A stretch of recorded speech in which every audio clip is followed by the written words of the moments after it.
Howdy, howdy, everybody. How's everybody doing today? Howdy, Stephanie. Howdy, Hez. Welcome in. Howdy, Fandom. Welcome in. Welcome in. Still understand this quest at all? Everyone have to explain it to me? Yeah, no, it's a bit of a mess of a quest. I mean, not like a mess as in like it's bad, but as in like there's a lot going on. Do you have time for it to I should. Hopefully. Theoretically. I don't have too long. I would be surprised if I have like a lot more left to do. So we'll have time to discuss it, and then we'll probably have time to move and watch the trailer for Genshin, because I'm excited for Call of Beta. Ah! Becomes more clear at the end, yeah. Having a fun time writing fanfiction? Hell yes. Woo Columbina? Yeah, hell yes. Hell yes. Woo Columbina. Fucking finally. What, 4 years now at this point?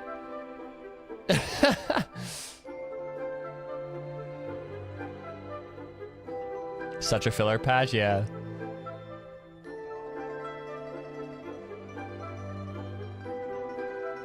Exactly, yeah. 6.3, it's a filler patch, guys.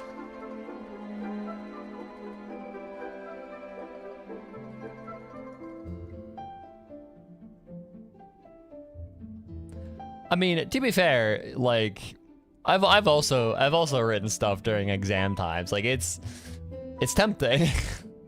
Like, I get it. You need, yeah, you need to have like the break, right? The like de-stress a little bit. The thing to do that's like a little fun on the side. That's not studying. Maybe it carries into like procrastinating a little bit, but like not too much.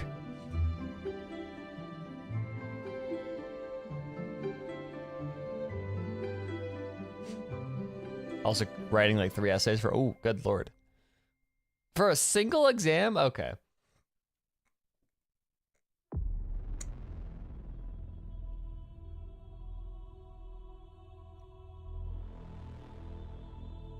But like writing fanfiction is different because you don't have to like worry too much about like getting things right. You just kind of write shit. You let your brain take the wheel.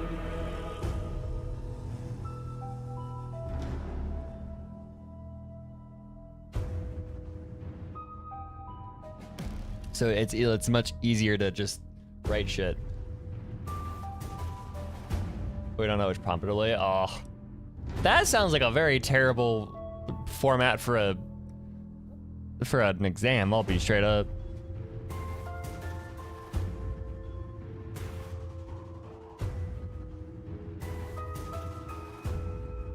Writing peak character moment, hell yeah.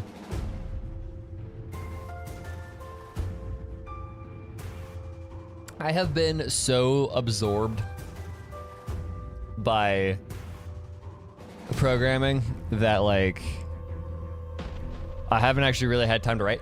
Although I have written, where is it? How much have I written out of this? I have 1,600 words so far written about Saving Buddy Charles. Because it's genuinely, like, honest to God, that movie is so good. Like, I was expecting, like, okay, I was expecting a fun romp, right? I was expecting the movie to be funny and to just kind of be like a cool thing just on the side. No, it's genuinely like really good. Like it has some very, very creative directorial choices, but also the performances from Annalisa Fisher and her co-star. Fuck if I what's her name? I have it in here. Jillian Chase Spader. Both of their performances are fucking incredible. some of the directorial choices are very, very, very clever and cool. The writing is so good. The writing is absolutely incredible. And so I'm like, okay, I kind of want to yap about it because it's a really cleverly written film. That just, yeah, I don't know. There's a lot going on there. So I wrote like, I had like 1,600 words so far of a script about the video, about the movie.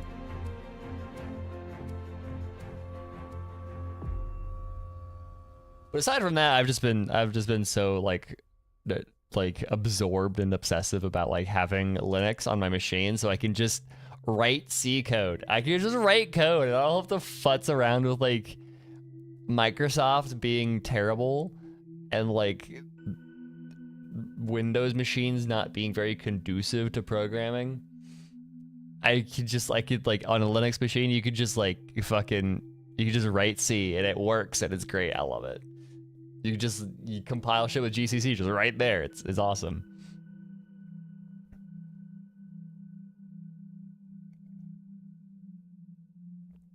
Professor realized too late what the implications of an open book exam would be, bruh.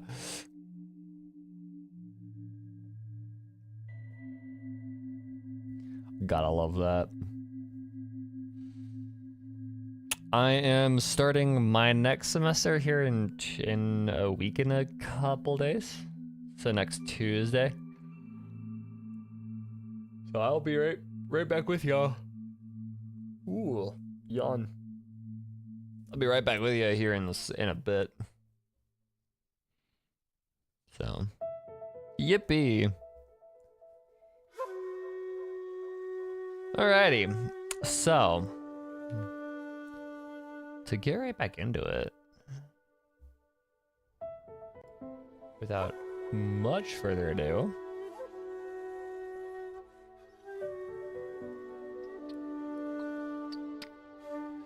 we will turn music off. We will turn sound on. There we go. I have a bunch of things I need to read. I logged on earlier today and I was like, I got I got this from Hyacinth. I'm like, okay. It's adorable. It's nothing. Little Ika just crawled over my leg and hit my shortcut keys. So little Ika is like a fucking cat, I guess. Which I mean tracks because we call our cats fat, like fatty and fat ass and stuff. So maybe I just start calling Oswin like a fat fuck. Just steal that from steal the name fat fuck because Oswin is like real life fat fuck. But I didn't intend to find you. After all, decisive battle won't be a walk in the park. Are your injuries getting better? How are you sleeping well? How's your appetite? I said, how do you cure a lack of motivation to work? Too much stress, easy peasy. That's just like, it's really suggestive. But come to the Twilight Courtyard. You can bask in the sunlight, feel the breeze, and count how many times the wind chimes ring. Which that's definitely a task and a half. Because they all like wind chimes, like especially if there's multiple, tend to like blend together. Light another one of my exclusive Twilight Herb incense. Lie down to the cozy rocking chair. All right, little Ika and I will be waiting for you. And this is, I didn't realize the sticker was in this game. This thing is fucking adorable. This sticker is so cute. What the fuck is this? I'm obsessed with that. Okay, let's do Cassie. Pardon me, Miss Whaley. Do you still recall the little two chimeras I adopted? I found out they love falling asleep to fairy tales. I've been thinking about exploring some new directions lately, so I'm planning to try writing. Castorus' new series.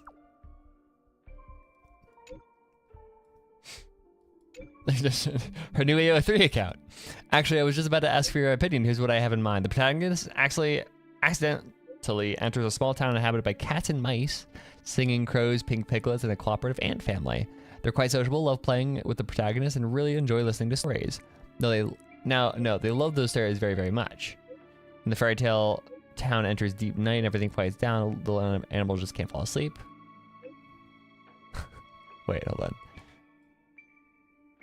They can be quiet here. It can't be quiet here, they said. And so they come to the protagonist's bedside just like that. That is terrifying, actually. What the fuck? Cassie? This isn't a fairy tale, this is a horror story.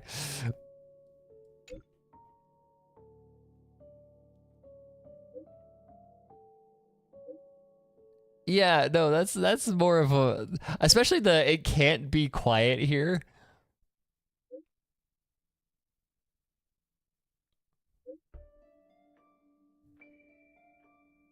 Not well versed in horror novels, so I better immerse myself. I looked up some references books like 20 Unsolved Mysteries and the many cases of many causes of disappearances. Just finished reading Eat Well today. That is actually kind of spooky. It gives me like Get Out vibes, where like everything is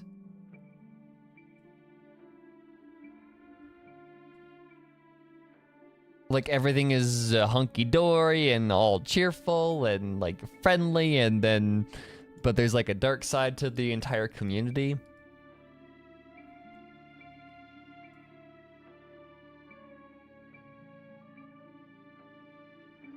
Definitely Cypher and High AC fan. Oh yeah.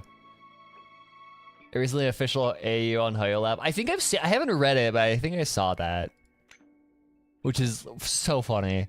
Cause like you have two fanfiction authors just writing stuff about their friends. Like, that's really funny.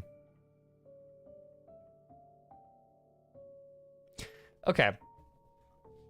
So this is, if one of my like friends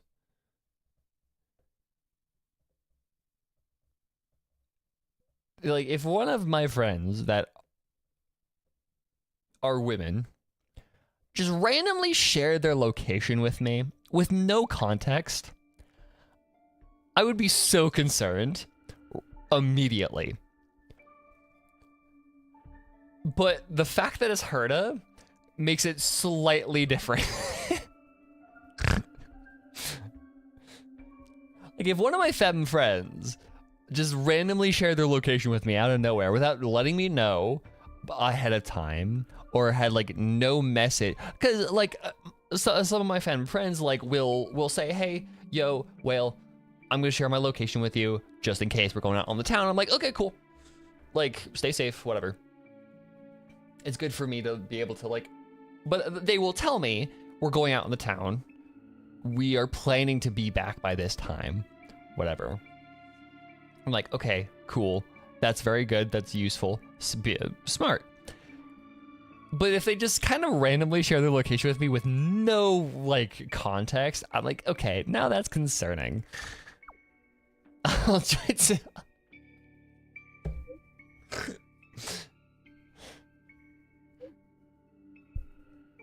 I might have to do that one time.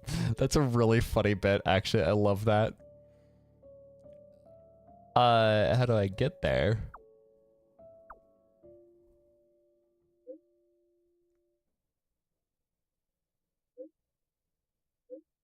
Yeah, no, it very much is a, like, without any context, it's very much a, hey, find me, please.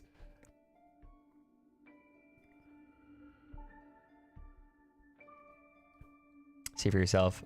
Oh, wait, that's just a replica. The real one's already been sold. Wait. When you arrive, look for the sign that says buyer, the peerless Madame Herta. But a knockoff? She would. Herta feels like she would be thrifty. Never mind. In another life, I feel like she would be thrifty. They still have a replica on display here. No wonder there's such a crowd. Turns out they're all my fans. Imagine like an AU where Herta doesn't have like infinite money. And she's like, but she's still Herta. So she's like, she has to be thrifty, but like has to like, but still wants to be like Herta. So she has to pretend like, oh yeah, I bought this from a super bougie like boutique, but she got it from like a local thrift store for like $5.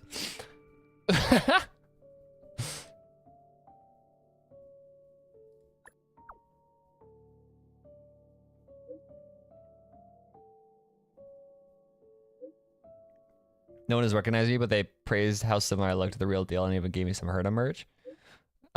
They think she's a cosplayer. Shows up to the Herda cosplay convention, wins Herda cosplay. Maybe making a bonus. Yeah.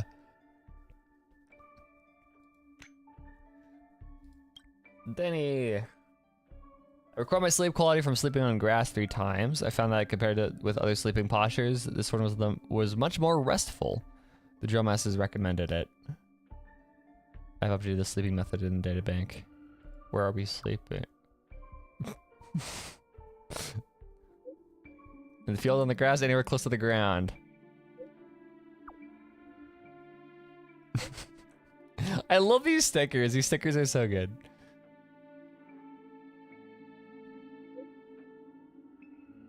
The ability to quickly adapt to this life might be turned to the power of the core flame of Earth. Any other habits?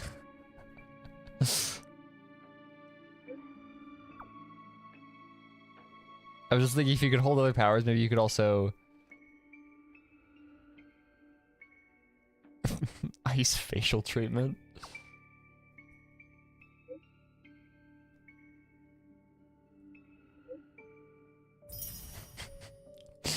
He's just so fed up. Okay, hi Sayarini. What do you got?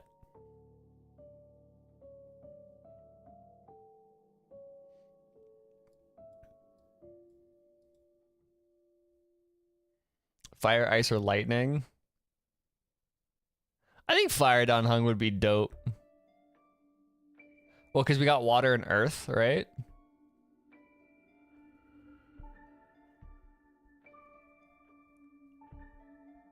It's a subtle pull. That's actually really clever. That's really, really clever actually.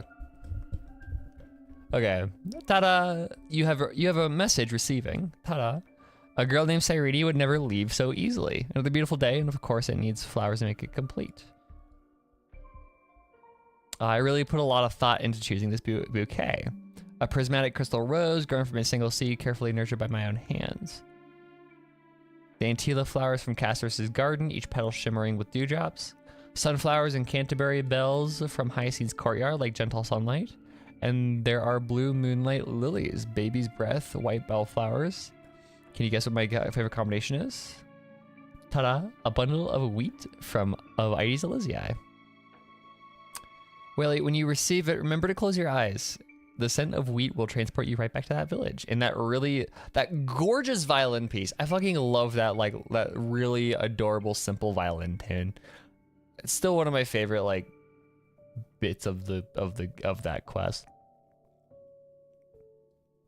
Just like back then, when we swung high on the trees, waves crashed on the distant shore, the wheat fields surged beneath our feet. We never swung high on trees, that was just you. The rest of the surprises are for you to discover. Even if I cannot be there with you, make sure to read the message on the card carefully, alright? May flowers accompany you every day. Keep it safe. I fucking knew it! I fucking knew it! We can never talk back to her. We can't talk back to her. Which is just so depressing.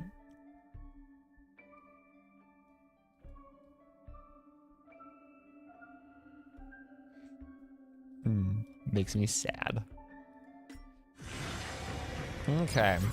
Good lord, that's loud.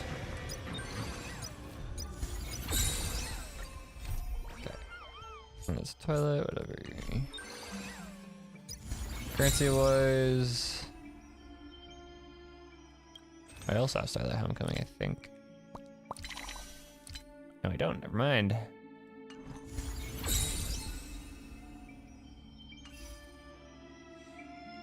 Yeah, it's just sad. Makes me very sad. Okay. Claim all. I will also note, I might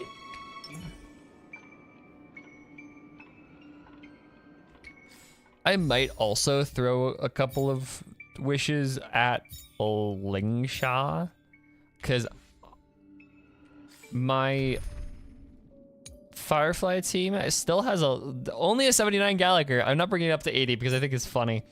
One of these days, I'll have like, I should probably put Lingsha here.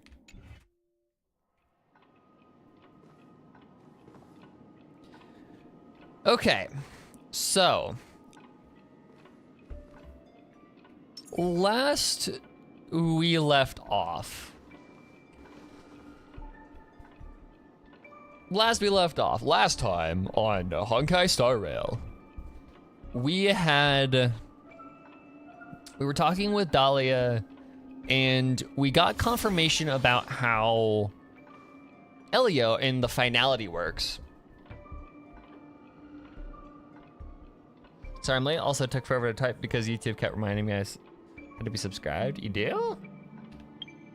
I thought I had that off. Or is it like a country? Is it like your country thing?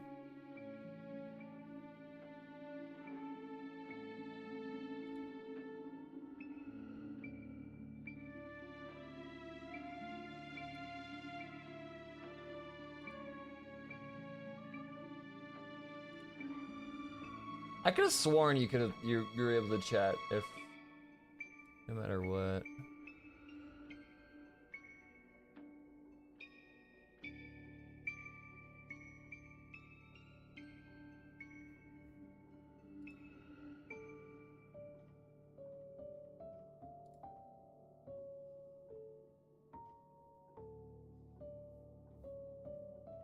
Weird.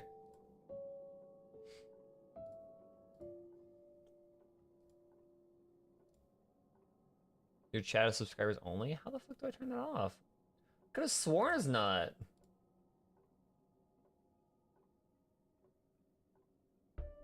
Why the fuck is this subscribe? Hold on.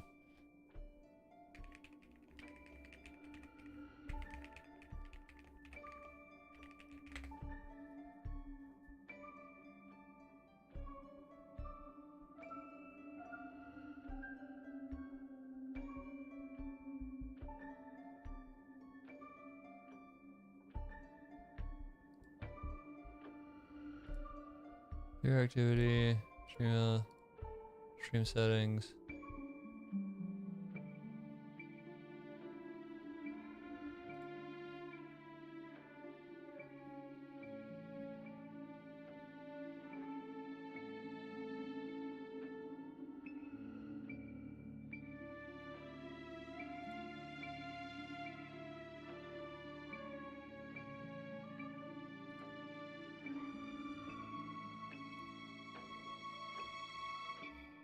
Oh yeah, no, I have it on because I remember I was getting like fucked with. Oh yeah, I remember that. Never mind. I think I turned it on like a while ago and I forgot I turned it on when I had like a flood of bots for no reason. It was weird. So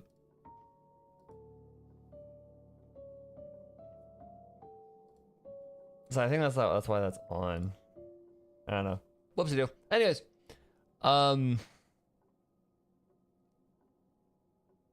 yeah.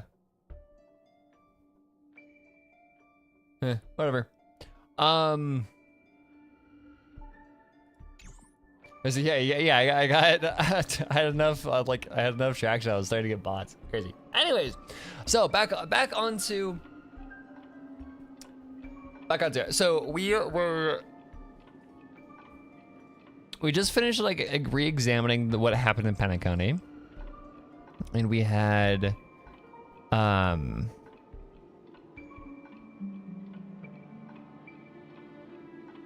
we just finished examining what was happening in Panic County, and we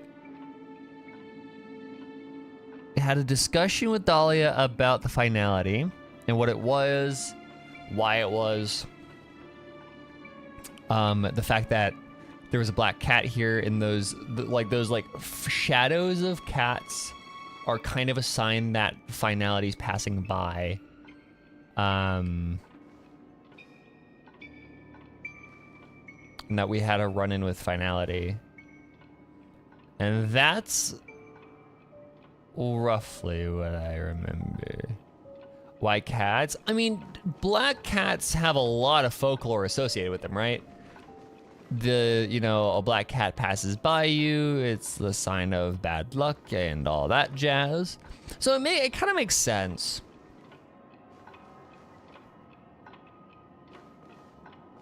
Bad luck, death, all that stuff. They symbolize all of those things. So it does make sense. But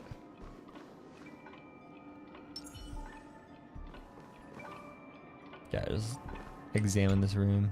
Shattered mirror frozen in the moment of breaking. The low for broken mirrors seems to be a default factory setting for memo keepers.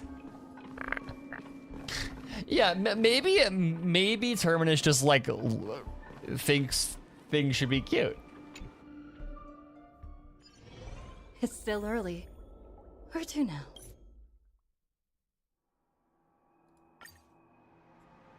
Where are we going? Oh, yeah, okay. There's this part where everybody's like frozen. Then, let's go reclaim everything that was forgotten. Yes. Yeah. I am re-following. New Lord Drop Terminus. Yeah, exactly. Terminus is just like, he's just girly pop. Don't worry about it. What are these gabos up to? You arrogant gambler. I've already seen through your tricks. Oh, do tell me what you figured out. When sailing through storms, drunkards always beg for mercy from destiny. So? So, they all died. Destiny loves to watch them crash onto the reefs. A fool deserves a fool's end. Yeah, we'll definitely have a post-quest debrief. I feel like I need to read between the lines here, Professor. But you know I'm not that well read. You're not lucky at all. You chose to forever remain sober, never becoming a drunkard. Let's make an actual bet then. It's the perfect day for a few drinks. Once I'm actually drunk, you'll see just how wrong you are. But I don't even care about the outcome. In this world, what could be more precious than possibilities? Okay, adventuring doesn't rely on luck. Yeah, no. I could have told you that.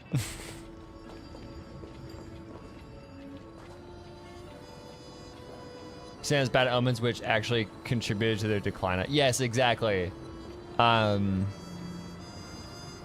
there also a thing where like you're like adoption rates or like adoption centers don't let people adopt black cats on Halloween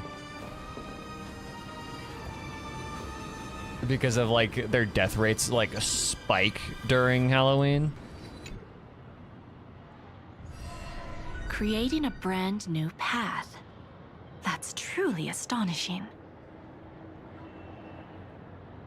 Yeah, the death rates of black cats completely like fucking spike during like around Halloween, so a lot of adoption centers will just not let you adopt black cats around Halloween. Are they sacrificed? Fuck if I know.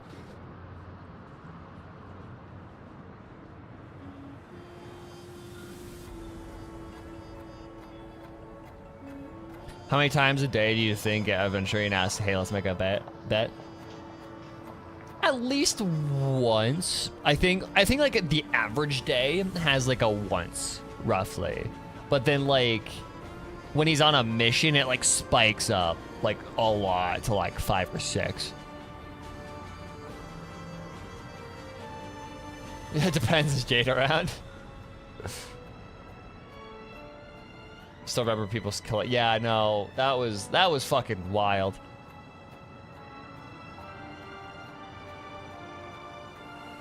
You must have some ideas as his sister, right? If he really managed to do it, what kind of path would that be? I think it must have been a battle between different kinds of the Trailblaze. However, my brother came to the wrong conclusion. His original aspiration was similar to the Trailblaze, yet the road he walked was one named the Domination, or the Conquest. Oh, shit. Okay.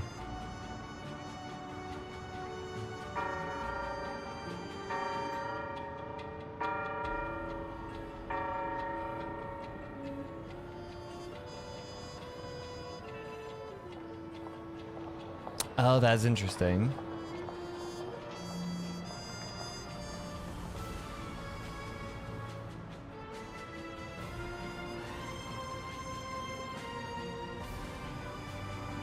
Conquest, what a path that would be. Yeah. No, it's like...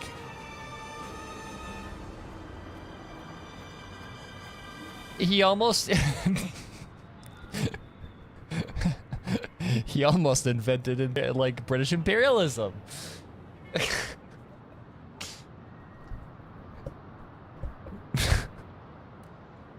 The path of the British imperialist. Even if someone wishes for everyone's happiness, that's still a selfish wish.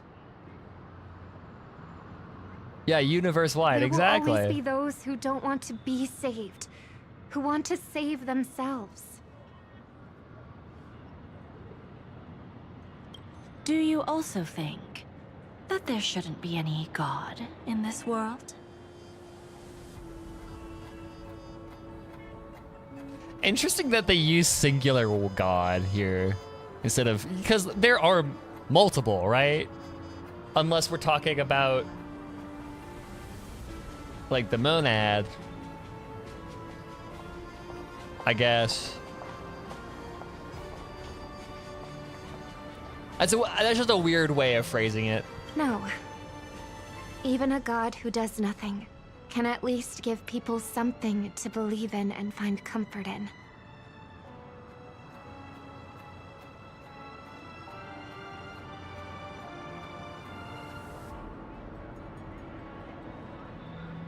You have, okay, you... She would like Venti? True. No, like...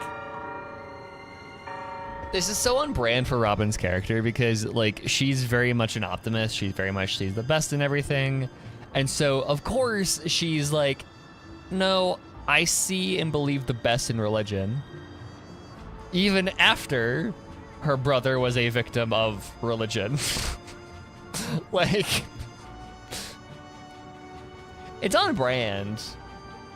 She's like, yeah, there is value in it. There's value in giving people something to like look for and look up to and like find comfort in, but also, yeah, interesting. This world definitely no longer needs a king of humankind. There's a difference between king and god, That's though. why I believe my brother will come to understand all of this one day as well. He made mistakes, but he was stopped. he I don't made want him mistakes. To spend the rest of his life in Almost prison. kills millions. I want Like, him to also have a chance to save himself. like, yeah, let us redeem the guy that almost like just obliterated a fucking entire star system. Like, what are you talking about, girly? Like, yeah, okay, we did redeem him, and he didn't kill people, but still, there's like there's a limit to where, oh, he's just a guy. It's like stops. No wonder you came looking for me. Yes. I want to make a deal with you. And after that, we'll talk about what position Penacony will hold before the IPC. Okay.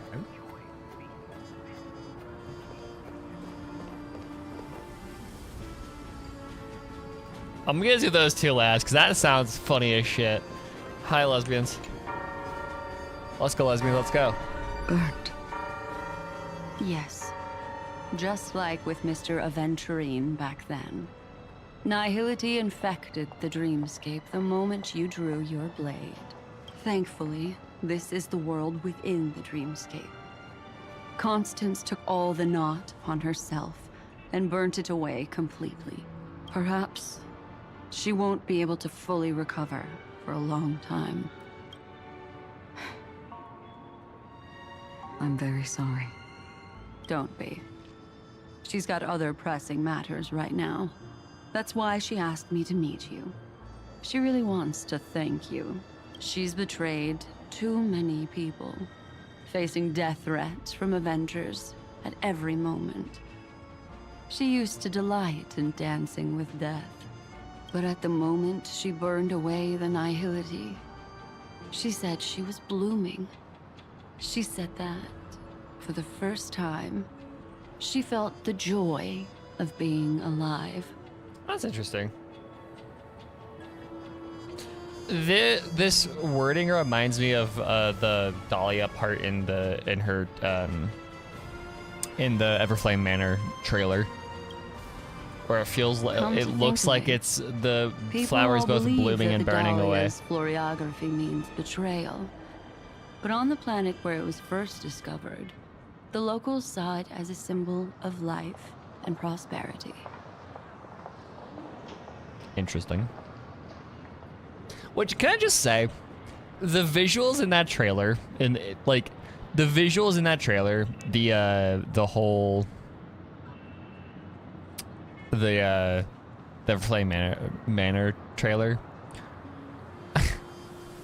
If it wasn't made a couple years ago, it would have been accused of being AI because of just the visual style of it is so what AI just kind of ended up being.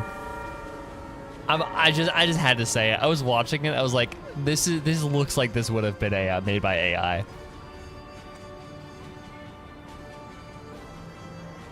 Anyways,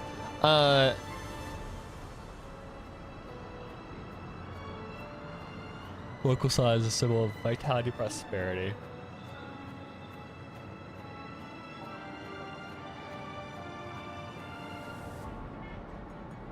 But that was before, like, that was kind of before AI really got that good, right? Because it was too good for AI at the time.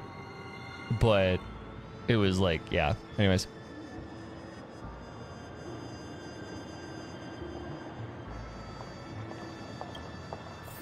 Vitality and prosperity. Goodbye, other gays.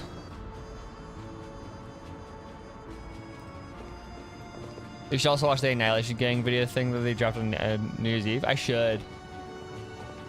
I was just fucked up, fucking up with everything past, present, and future. It really is. It really, really is. Fuck Gen AI. So, you still don't want me to join? Bruh. She's like, please take me on board, please. I want to be a Stellar Hunter. I even pretended to be one. That's Elio's decision. He saw my future?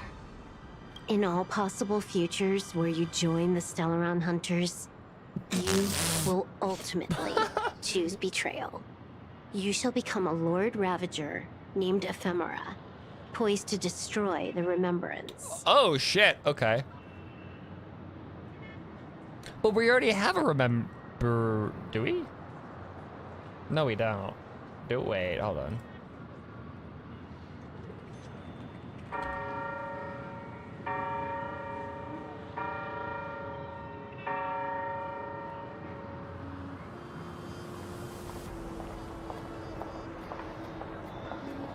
We got Elation, Nihility, Hunt. Elation. We do not.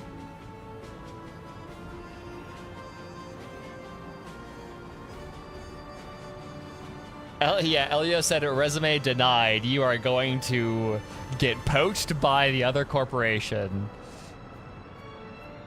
And then cause us so many issues. Those were Elio's exact words, and your payment. Interesting. You shall become a Lord Ravager named Ephemera, posed to destroy their So does this mean that becoming a Stellaron Hunter is a prerequisite for her becoming a Lord Ravager, or is she gonna become a Lord Ravager regardless?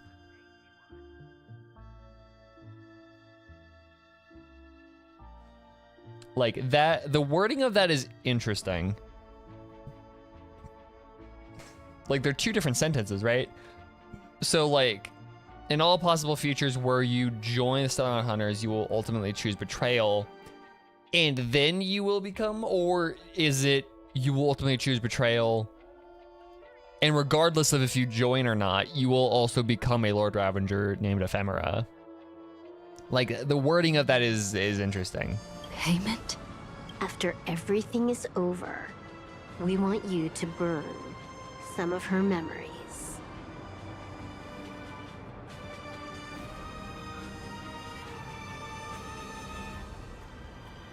May I know why? She can't head to the next stop with these memories. It would draw the Destruction's attention to her too early, and she'd die there. Oh.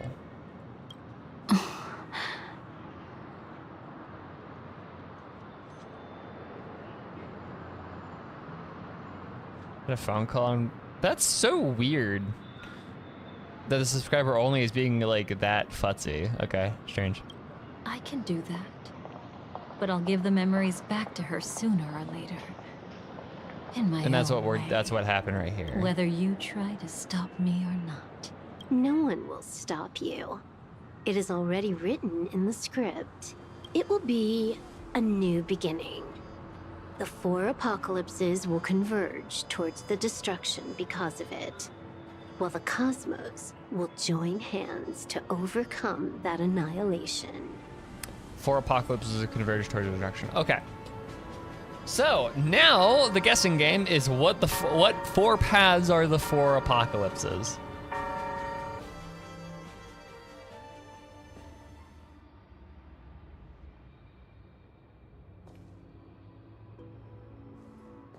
But where's Firefly? I haven't seen her anywhere. Do you ever figure out what the 4th one is? I don't think we did. No, we did. We did. Didn't we? Yeah, no, there was the... Hold on.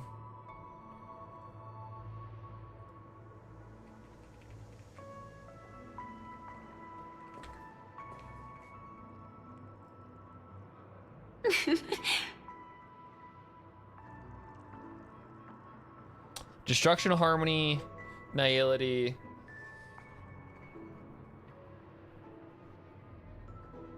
We don't have the 4th one.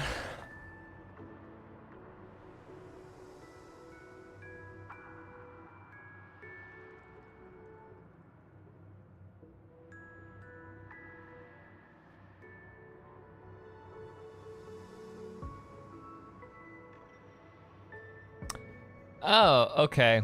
In the data bank, this is interesting. In the data bank, on entry of either the Omen Vanguards or the Theory of the 4 Apocalypses, it says, the first 3 possibilities are certain, the destruction, the nihility, and the harmony. The 4th path, however, remains vacant or has simply yet to manifest.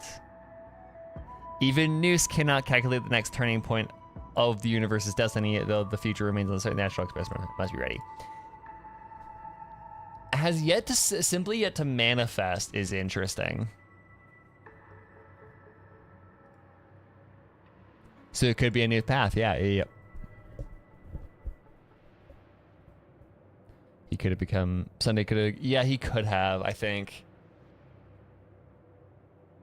Highest suspect is propagation. Probably. That makes sense. I mean. I feel like with how closely watched propagation is by everybody, including all of the other, like, it feels like people would be so obsessed with trying to stop propagation from becoming a thing again that something else becomes the 4th in the background. Yeah, but Shinjo is fucking with it. True, that's true.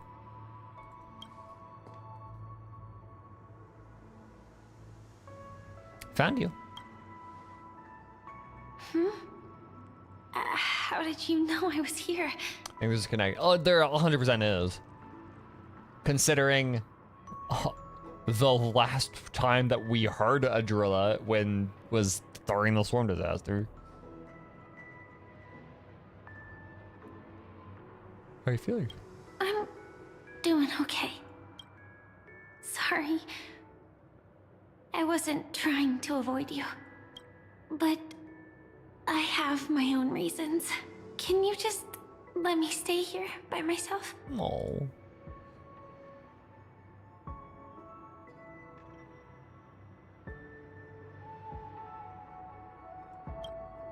Thank you. I'm sure we'll meet again.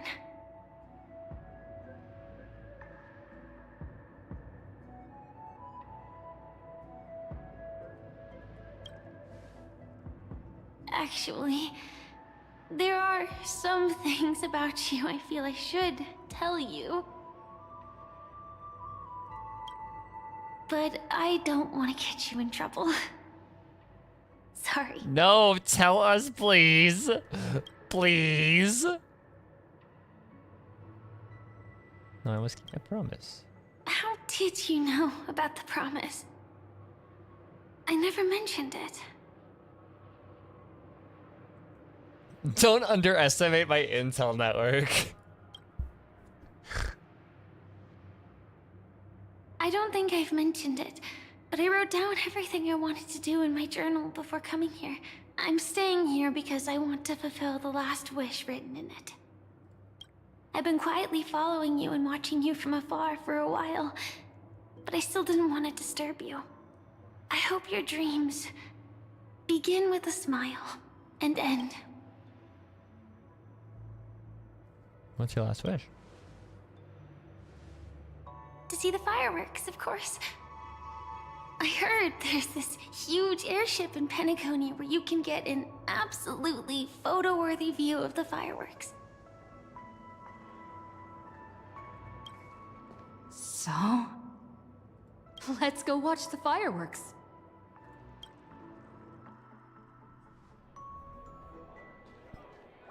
Yep, and then it's this It really whack-ass is the quest. perfect spot. You've got great taste.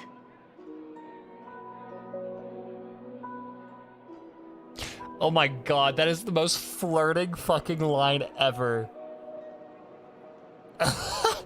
Either you flirt with her, or you do this shit.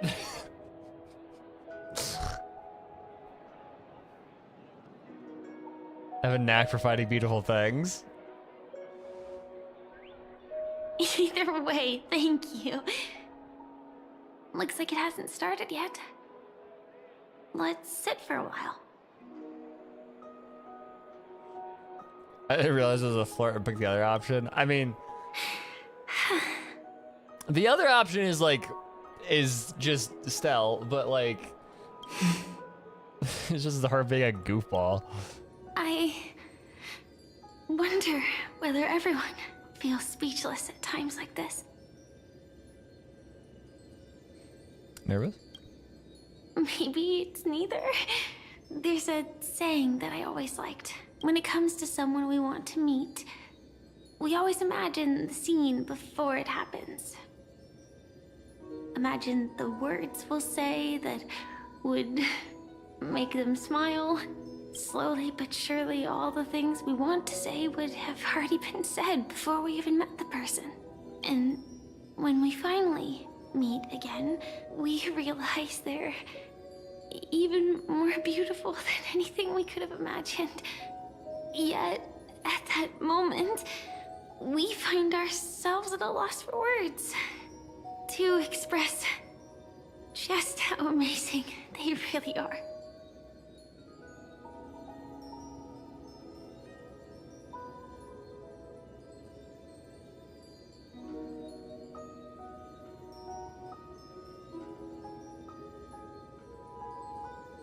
That's a very long saying.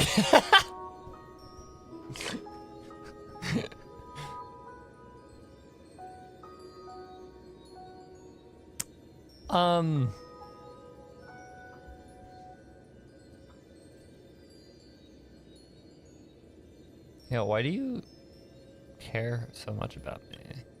I'm sorry, but I can't tell you. Elio told me that it would lead to a terrible future. If I say even a few words more, you'll die at the next stop.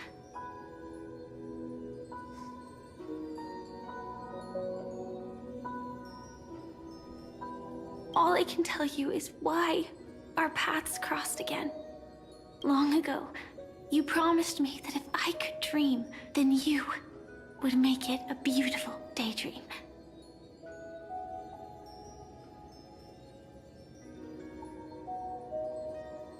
Am I still the person you once knew, or do I have a slightly more brain damage than the last time? Indeed, what the girl once cherished dearly was her appearance that, if not lost, had changed. Yet her smile never faded, just like when she faced destiny. What matters isn't how they've changed, but that you still hold those same genuine feelings for them.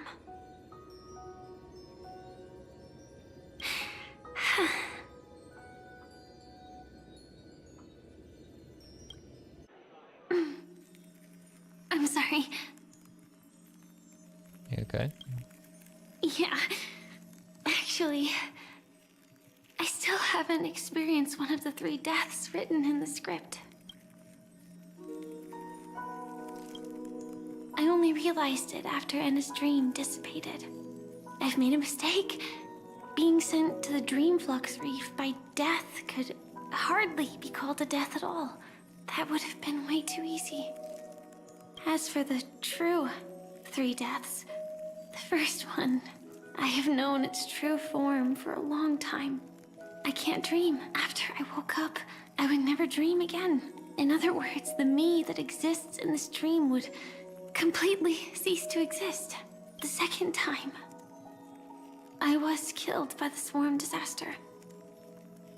I activated my true power and came back from death. Huh? Okay. But that power would inevitably lead me to the 3rd death. My symptoms would accelerate uncontrollably until I die of entropy loss. The dreamscape had already started merging with reality when we arrived in Penacony. I thought I was dreaming, but I was actually also living in waking reality. It was causing my entropy loss syndrome to worsen. But don't worry. I asked Silverwolf about it, and she said things won't get that serious in real life. Let's not talk about this anymore.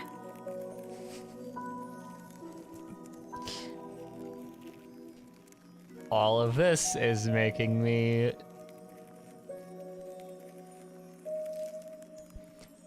All I'm saying is you guys need to fucking watch Saving Buddy Charles. I'm just... This is... I won't say why, but this is very reminiscent of that movie. Please watch that movie. It's free on Tubi.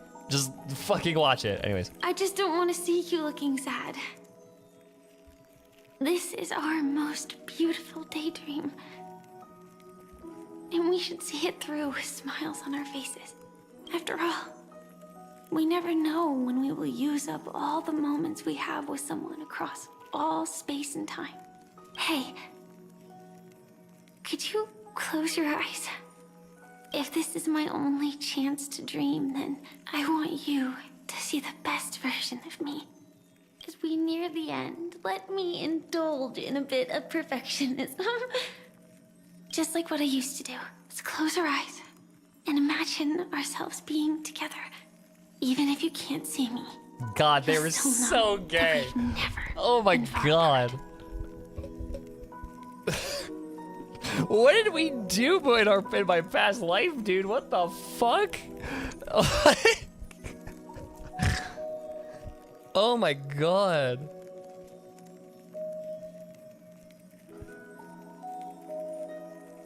But like, it's not okay. I say gay, but like, you know, when like Black Swan and like Acheron, or Black Swan and Dahlia, or like Finan and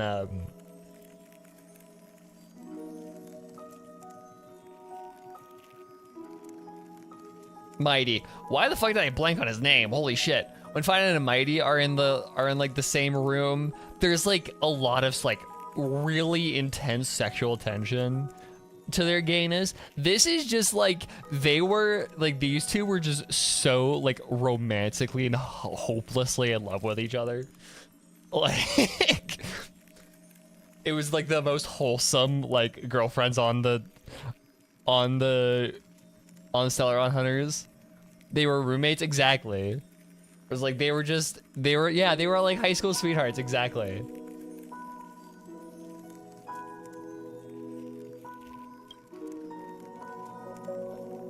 Don't you dare sneak away. Oh my god.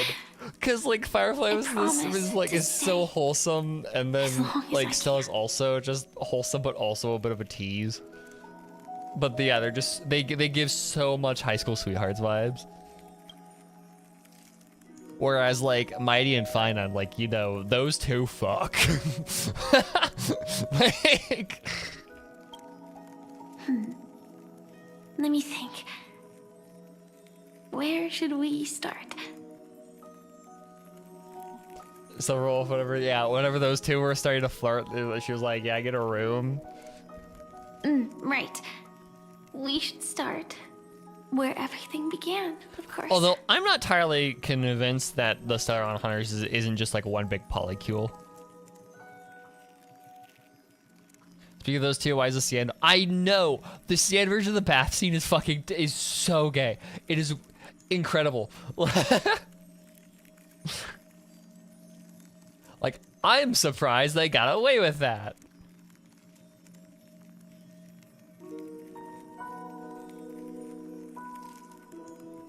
Blade Birdie. Well, I mean, again, this is getting to the whole idea that like the Stellaron Hunters are just kind of one big polycule. Although true, Kafka has more mom energy than anything. Right at that golden hour, you came to save me. That being said, we could also pretend we're strangers who just happened to meet there. Let her do long division. Let my baby learn long division.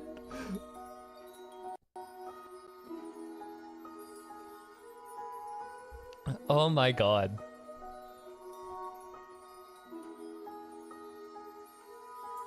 Here's where the skin is from, I know. She's so adorable in her school outfit. Ah! Her little, like, cat thing here in Sam is just a pin. Oh my god. She's so cute.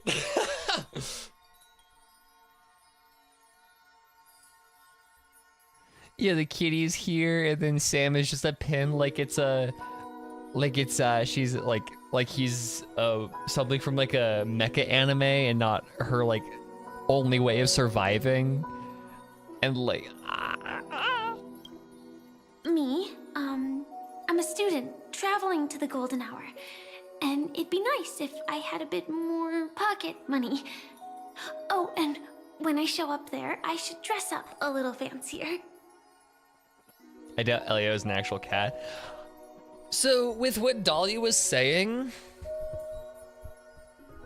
Elio, so the cats are fragments of finality, right?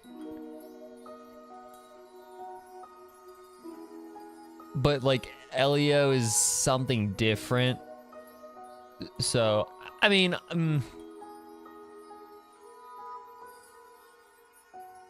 so with Pet Neon, Drew, that's really funny.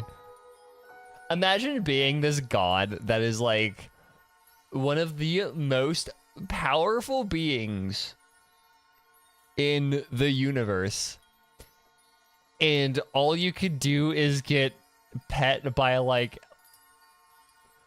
what amounts to a fucking incel. Like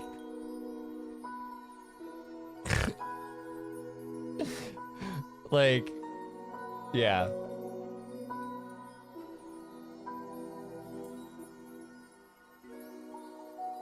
It's the very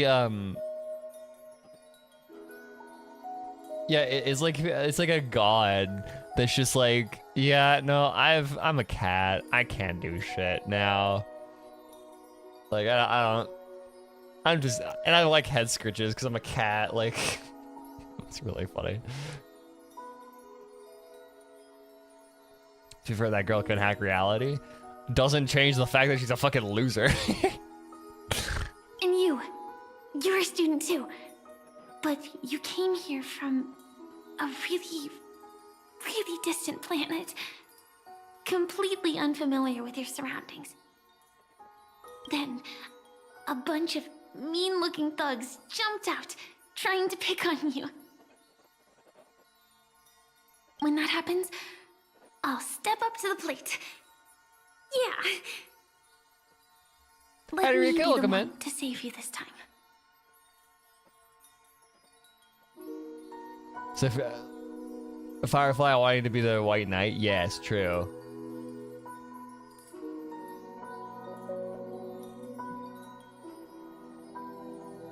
Does Elliot chase laser dots? Oh, yeah. You recognized me immediately after the rebrand? Well, considering A, you're a mod, and B, I think your nickname in Discord is also AnviMaxer. Yeah, it is. So, like... it's not a hard logical leap to make. Does Terminus chase dots? Yeah, exactly. I mean, maybe his like little bits and pieces. Decided to turn AnviMaxer into my main nickname everywhere. Honestly, fair enough, actually. Call me Eureka, see if that works. I'll probably just keep calling Eureka because that's what I like. That's what I know you as.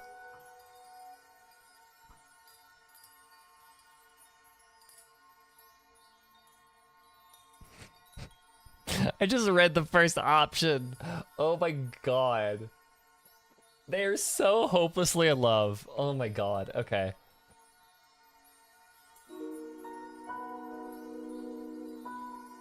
The Eon of Finality defeated by a $2 laser device. Exactly. It sounds like the climax of like a Disney animated film, where like the big bad evil guy is defeated, is turned into a cat and defeated by a fucking like a laser pointer. How are you taking 3 streams for this quest? Is like really long. It's not really long. I just we I guess like I don't know, we're taking it slow. I guess I don't know. I just don't know why it's taking this long. No worries. That's exactly what I'm going to do. The result doesn't matter. And even the process isn't important. What matters is how we take part in this journey and how we choose to view it. So, grant me one more wish. Remember how I held you and flew into the sky when we fought against Enna's dream? Back then, I wasn't sure if I would ever wake up again, but I was happy. We were standing shoulder to shoulder once again, fighting against things that we believed were wrong, and we'd do anything for each other.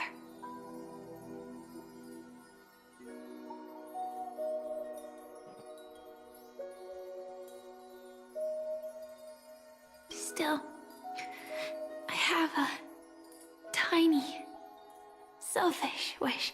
I know you won't forget this moment. But when you look back on it, I want it to feel lighter. Maybe there were no enemies at all. It was all just a prank. And when I carried you up into the heavens, what we saw there wasn't the terrifying swarm, but rather the fireworks that I never got to see.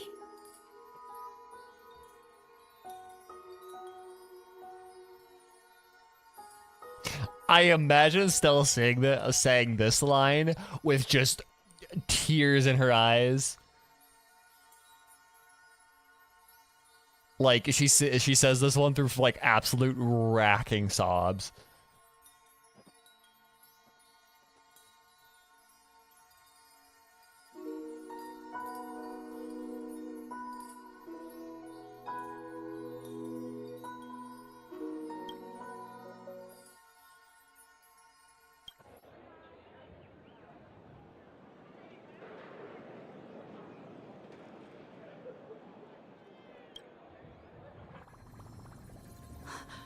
Firefly?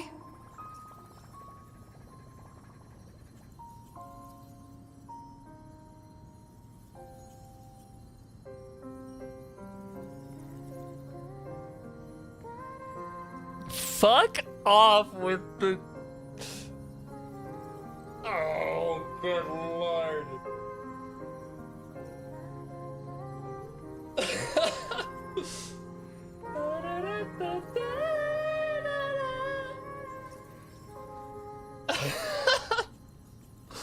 Fuck you, dude.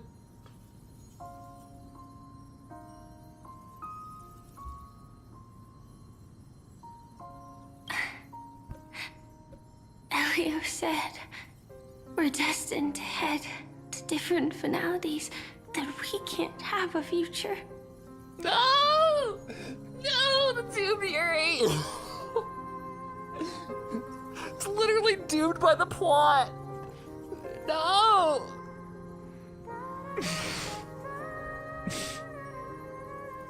It's always doomed Yuri. Why can't we have cute, adorable, wholesome Yuri sometimes? Why can't we have cute, wholesome Yuri? Rules are meant to be so true, Stephanie. So true. Fuck you, Elio. Fuck you, dude. Stella deserves a girlfriend. Or maybe two. She has two hands for a reason. One hand holds March, the other holds Firefly. And then March has two hands for Stella and Evernight.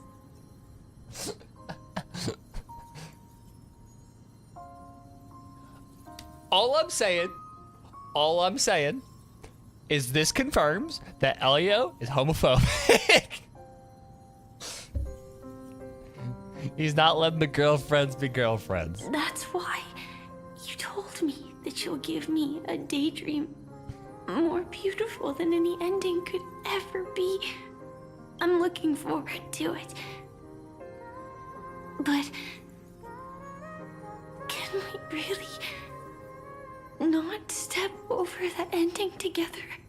I'm not scared of death, but please don't let me die alone. No.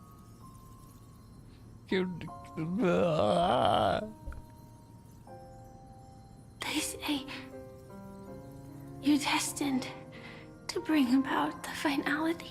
I don't want to, though. I don't wanna. What the fuck you mean? I don't want to bring about the fight. I thought we were supposed to stop it.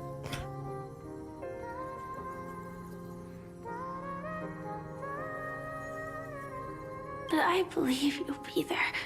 You definitely will. Are we literally finality?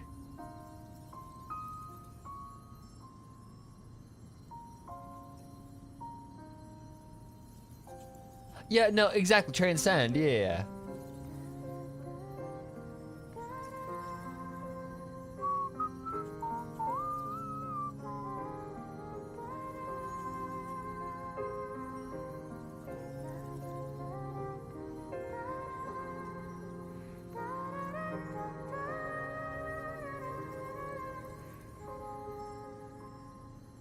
Transcend.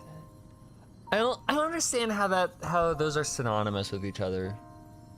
Because bring about finality is unless we're saying that Stell somehow becomes greater than an Eon and is able to will finality into existence.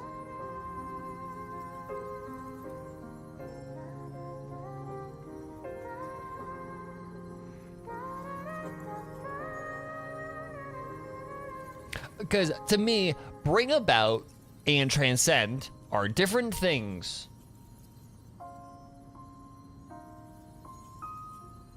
Right? He knows all the features because he's experienced it infinite times. Okay. I don't think Stell is inherently connected to finality like Elio is. Because we know if we take Dahlia's word at face value, which I understand is a choice, but if we do that, then we understand that to some extent Elio is Terminus to an extent, right? Or is a part of Terminus, a fraction of a small fraction of Terminus.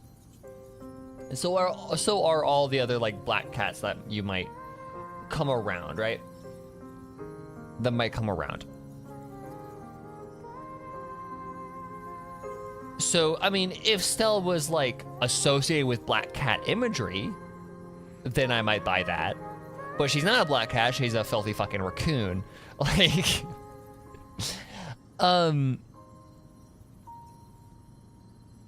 So I think a big thing with it is an important part of it is the fact that Stell is probably not associated with finality for very strategic reasons. Because she is her memories were wiped, whatever, but now she is very stuck to the Trailblaze. And that is very far from finality. Trailblaze is more associated with equilibrium and order than it is finality, right? So we're kind of a far cry from finality, and I think that's also why our memories were wiped before we were put on the path of Trailblaze. Is because we needed to be doing all of the really important Trailblaze stuff without ties to our past, which was associated with finality, right? What about the apocalyptic endgame, whatever it's called, finality? So with that, I think it's, I mean, we obviously still have ties to finality. It's not like we're completely severed from it, but I think there's a very big difference between saying we have had paths, or we have had associations with finality in the past, and we still do to an extent, because the entire point of the Stellar Hunters is to be puppeteering us it's just to be puppeteering Stell through her story while she's associated with Trailblaze. There's a difference between that and saying that she is the finality.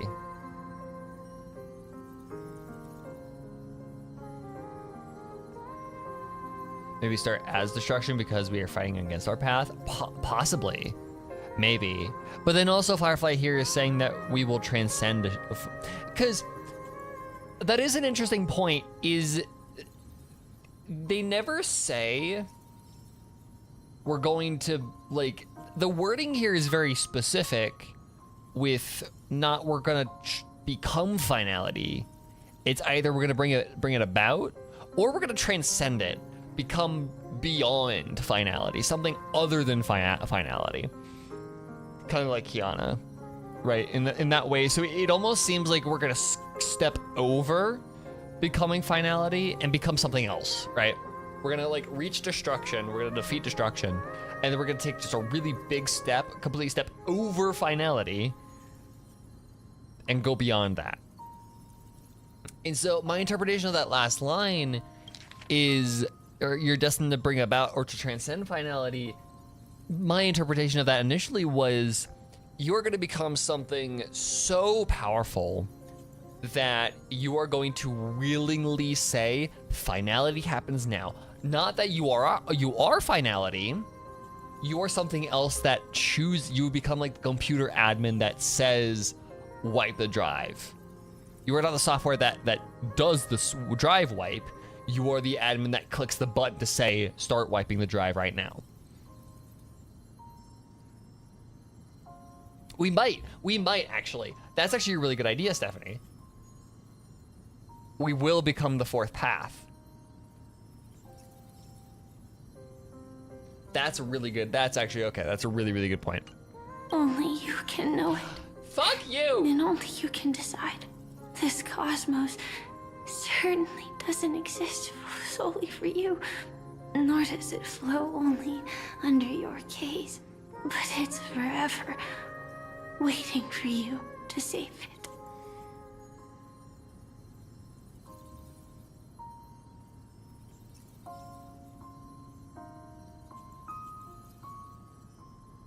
To surpass.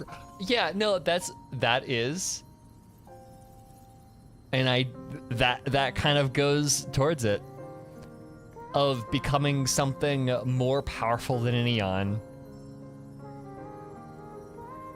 To surpass the universe.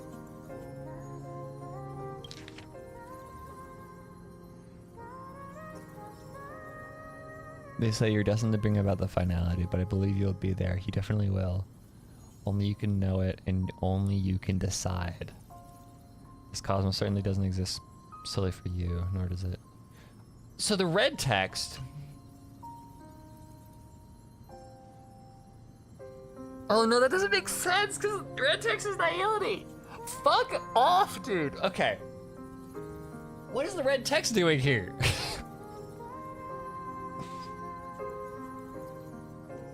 Okay. Those afflicted with entropy loss syndrome will experience an irreversible chronic dissolution of their physical form, gradually fading away. You can still run, jump, and talk with it. Oh no, the piano! No, the piano! No, not the piano! Not the piano! Not the piano! Ah, okay. Things seems normal, except you're always just a little slower than everyone else.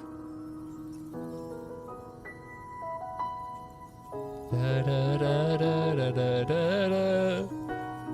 Da, da, da, da, da. Sorry.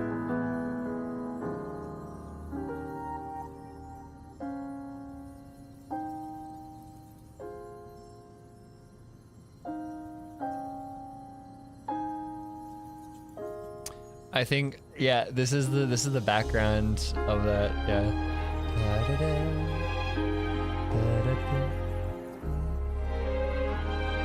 This is the instrumental of that. Oh my god, this is rude. This is fucking rude.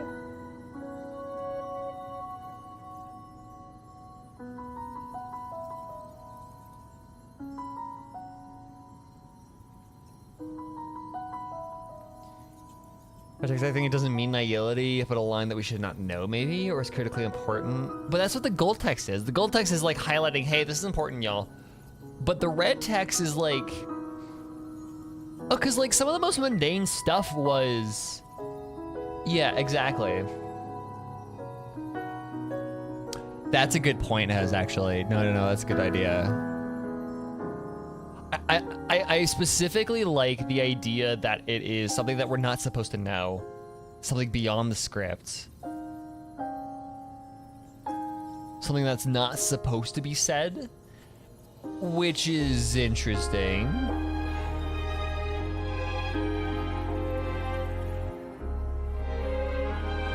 No, okay. Okay. No, that's actually a really good idea because you have to think. The first time that we saw red text was the first time we saw anything split in this game. The first time we saw any variance in our interactions in this game was with red text. Which was an indication, was our first indication that Acheron is not dictatable by the script because she's, emanator of nihility. She shouldn't technically exist by all like meanings of what nihility is. So she is not governable by the script. And so because of that, she was kind of the the reason why we could see variance in our gameplay between players. And so the red text might have been an indication that, hey, the reason this is variable is because this is stuff that is not accounted for in the script. This is stuff that cannot happen and like cannot be covered by the script or something along those lines. And so this situation, because we've also seen a handful of red lines before this, right, in the same quest. So that's actually a really good shout. The idea that red text is text that, or is a line, dialogue, whatever, that is not accounted for in the script, that is outside of the script. Because it could also, you could also interpret it as like an error or warning that like, hey, this is dangerous. These words that are being spoken to you right now are dangerous or a threat to the script. Or yeah, an error message, right? I like that idea. I don't know if it is. It probably isn't. Until the outlines of yourself and the entire world blur into obscurity. Hold on, I need to turn music on my side down. Need to hear myself more. Until the outlines of yourself and the entire world blur into obscurity, you can no longer distinguish reality from dreams, and both have become equally fractured. She's nearing the end stage of entropy loss, her mind already splintered first. She gradually forgot everything. The story of you was last to fade. Even so, I'll still be the last thing you forget. Doomed Yeri! Okay. The dissolution is not over. And in this very instant, her mind holds only one name and one wish. Fireworks. No. While she might still be able to see it. Hold her hand and fulfill her wish. The result doesn't matter. And even the process isn't important. What matters is how we take part in this journey. And how we choose to view it.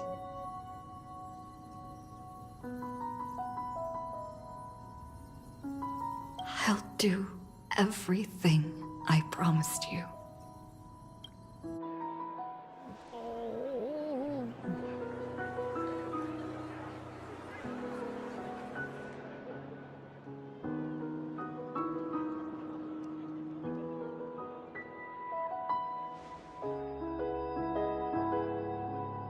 However, Firefly's eyes never move again. Every spark of life in her eyes has already gone. Am I still one step too late?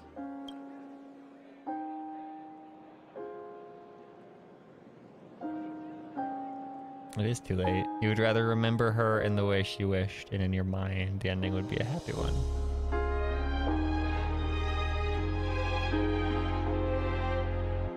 Also, hearing Estelle have these many lines is wild. When she looks back on this day, she will always discover one regret that could never be mended. Why?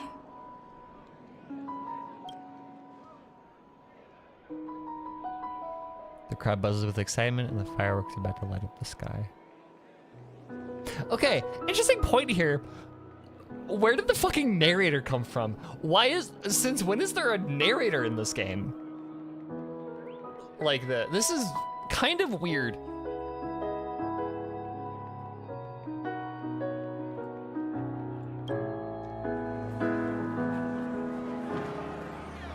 This is a bit of a weird narrative transgression, though. Oh, it's fucking Firefly Elio. can't see it anymore.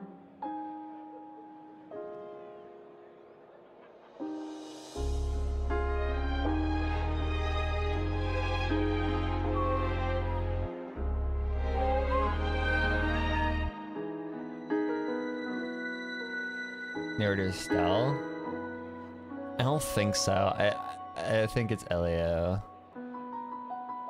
The closet thing in Bellabog was a different gag, I think.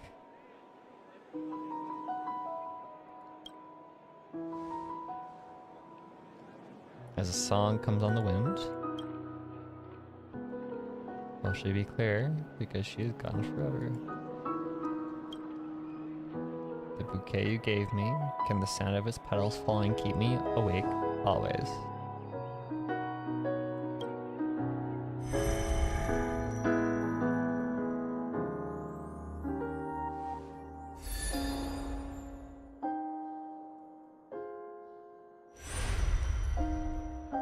Baby. No.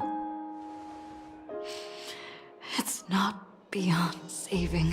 I can change the course of destiny and make up for what's missing. If the world has set an endpoint for our destiny, then at the very least, it owes Firefly the bouquet she wanted. Elio has been credited as the director of every single quest, every single like main quest we've done. So yeah, no, I'm kind of sad at myself. It's just interesting though to me that the narrative structure of this sequence in particular, where it is about Stell and it is about her story, because you have to remember, right? Despite the fact that Stella is a character and she has like her own motivations and all that jazz, she still kind of acts as a foil a lot of the times, because, you know, self-insert character, whatever.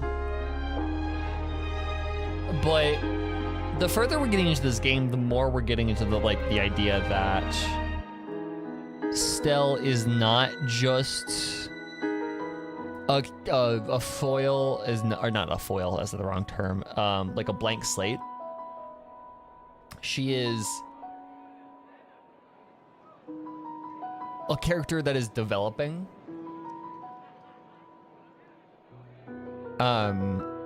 with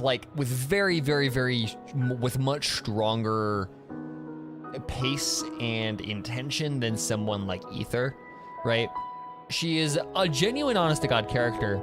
And so now that we have this scene where it is about her, nobody else, this scene is about Stell, right?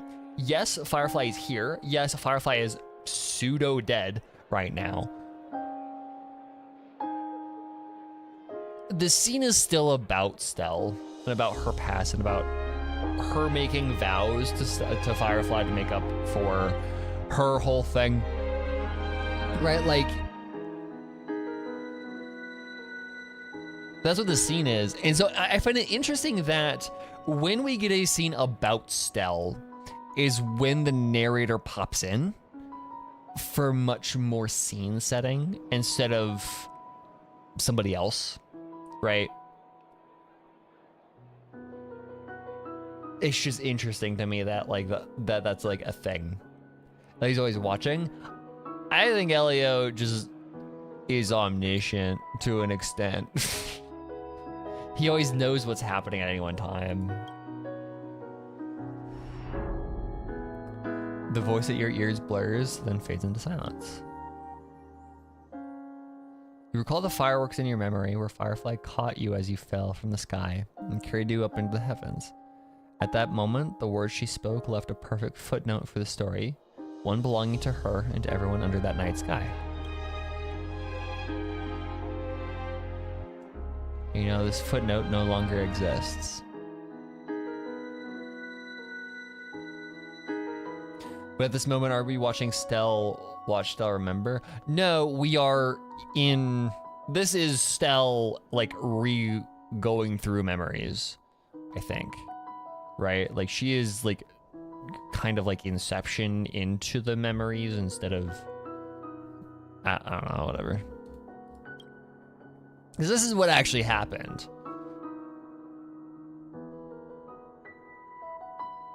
The power of finality is turning back time, and the girl's final regret is within sight.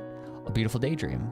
The moment to fulfill that promise has come. You can, you will, you must make it a reality.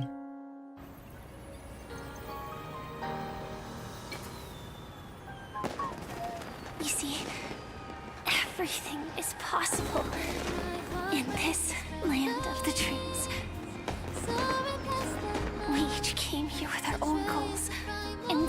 them in unimaginable ways. Whether the outcome was sweet and dreamlike, or bitter and Oh my real, god, that, it is okay. still the answer we longed for. So, why do people choose to sleep? I think it's as you said.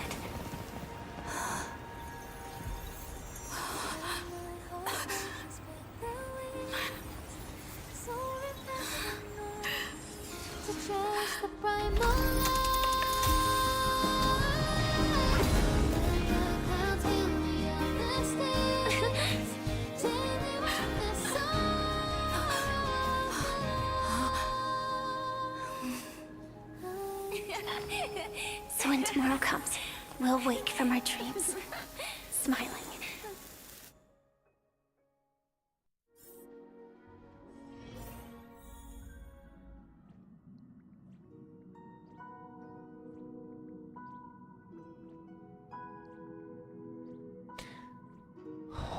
Oh, okay.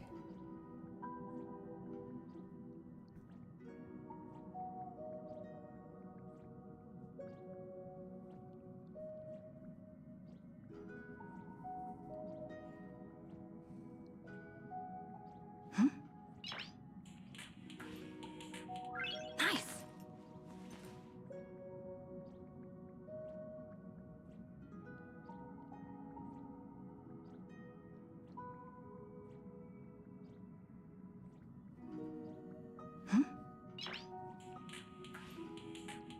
Nice.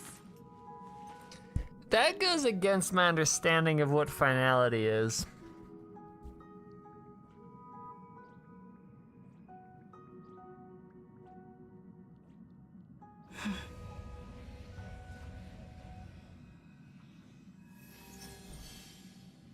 That breaks so much. What was it at first? Like, to me, my understanding of finality was that it's predetermined, that you can't, like, change the future. That just... Finality was the future, right? Like, there is no, like... There's no ability to change it. There's no, like... Whatever, the future is predetermined. You can't change it no matter what. But what that implied...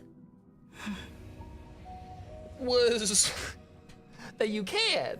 That Terminus has the ability to change the fucking change time.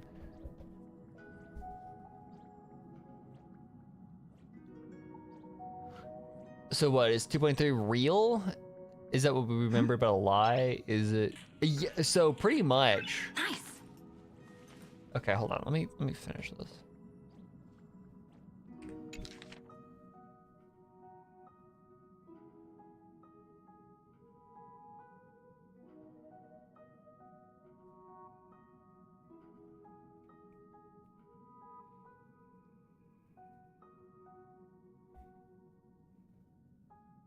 Finality is the end, just at the end, nothing about how it ends. But you have to remember though, it has to have something more to it. Because if finality was just the fact that things end, then it wouldn't be able to provide Elio with foresight into the future in order to provide, like... So, to me... Because because Terminus exists or experiences time backwards,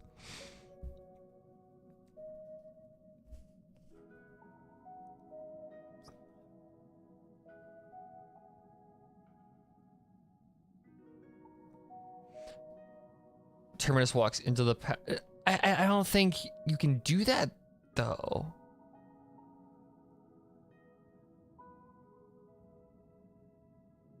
Okay, hold on. Let's read.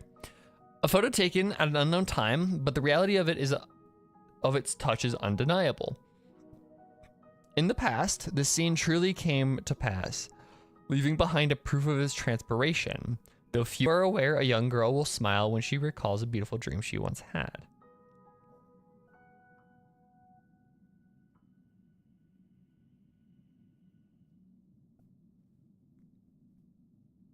Yes, exactly. And so no. So the idea that I had with finality was it is, again, it is to some extent predeterministic, right? Like when things end, yes, they always do. They always end. And so that is a guarantee. And so that is what the existence of terminus symbolizes, is the guarantee that things will end. The part that changes is the idea that terminus is entirely descriptive.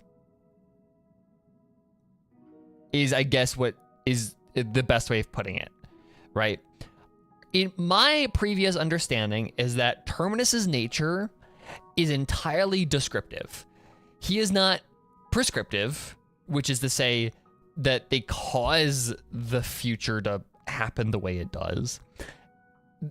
Instead, their existence describes the end, how the end happens. They aren't the one that has the control over it over time. Maybe they have control over, I guess, maybe they have slight control over, which makes sense. Exactly, yeah, right. Elio can see the future because these different these different chunks of these different pasts are out there, or these different futures are out there and described or written into the stars, woven into the cosmos. But those are out there, so Elio can, yeah, exactly. And I understand that part has, but this implies that Elio that Terminus just fucking changed the past. Like, they just changed how time happened. Which I didn't think was possible. Unless either there are two, okay. Unless there are two ways of, okay. Idea.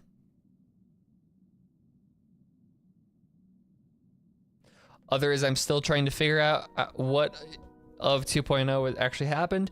Good chunk of it. A vast majority of it, I think, is false.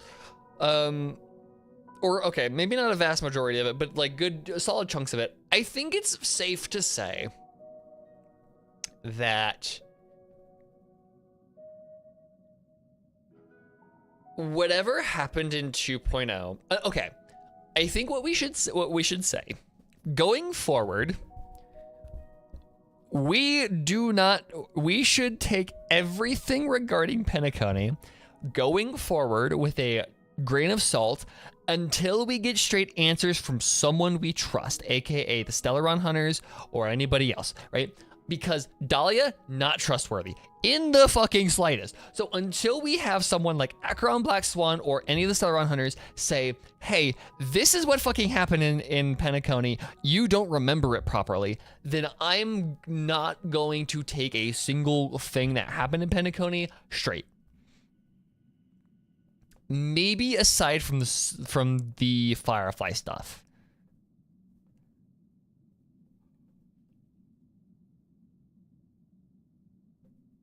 Just because Firefly. So in other words, who knows what actually happened in Penacony? Exactly.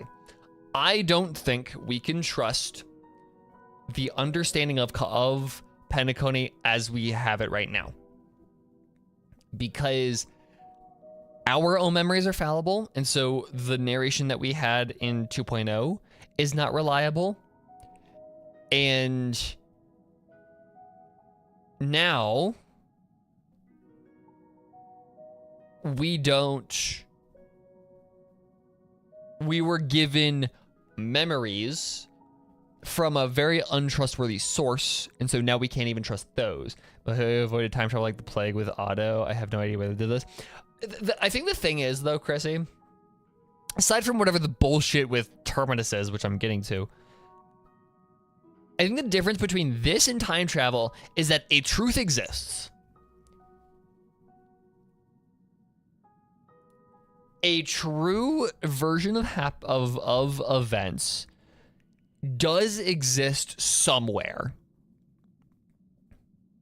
We don't have it, but a correct timeline of events exists, happens. We just don't have proper narration of it. This is okay. This is the entire point of House of Leaves, like that book.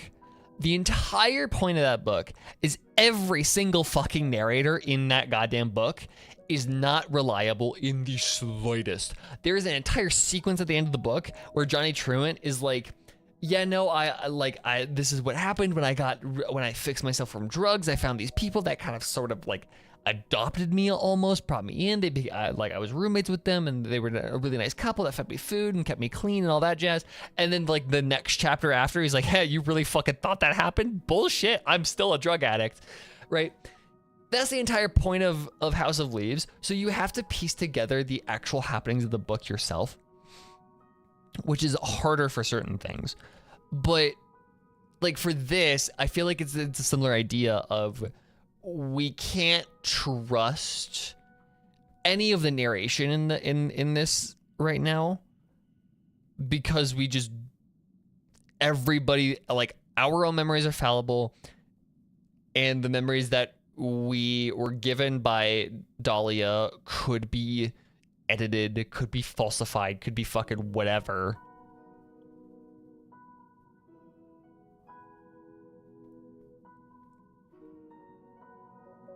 Also, if members of Penacony are unreliable, what about memories outside of Penacony? I think it's only Penacony, because multiple times in that sequence, they were saying that they needed all of that shit to be a certain way. They needed our memories to be a certain way because of going into Amphorius. We needed a very specific set of memories, right? No, but also going back to that, right?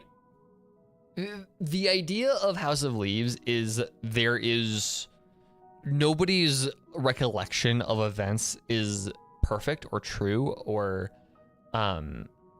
whatever, but there is things that happened.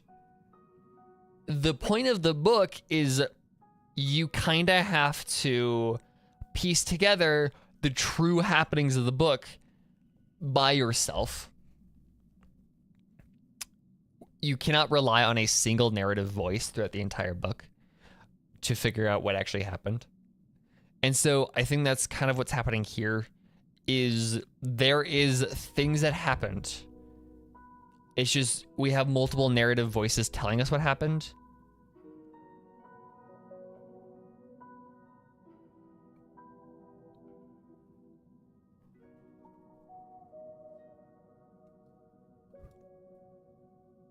Okay.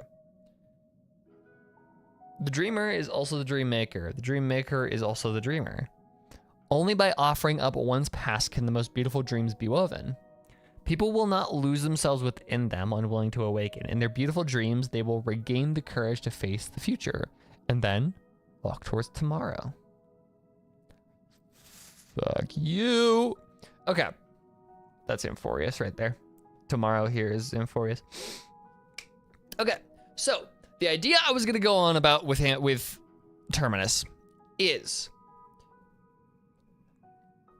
in this case, Terminus is not changing the past, because remember, Terminus goes backwards in time. So technically, we pass by a shadow of Terminus right there in Dahlia's like office thing, right? We pass by a shadow of Terminus going opposite directions in time. So in that sequence, it could have been that our pleading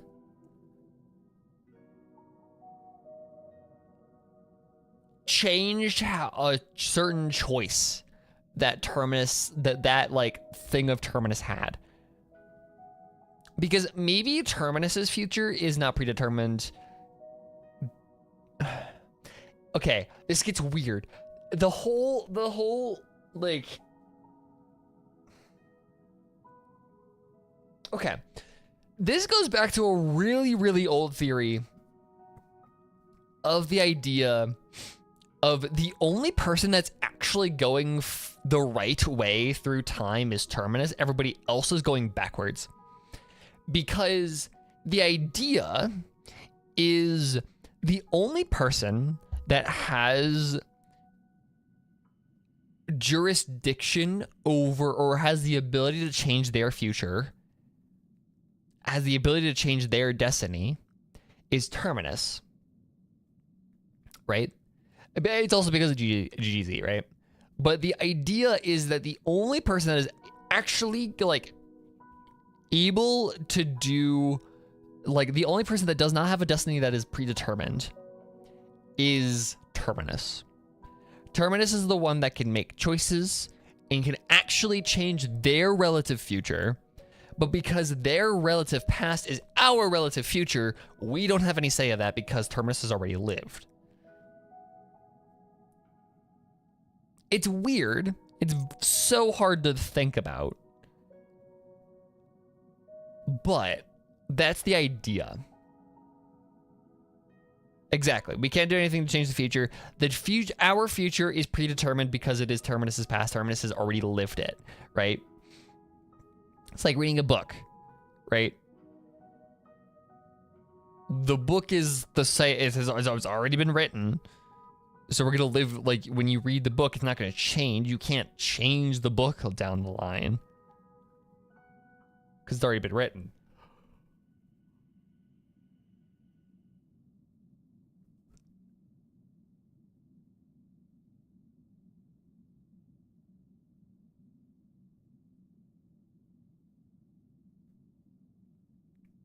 So that sequence could have been Terminus saying, "Aight, cool. I'll do something about it," and choosing to do, I don't know.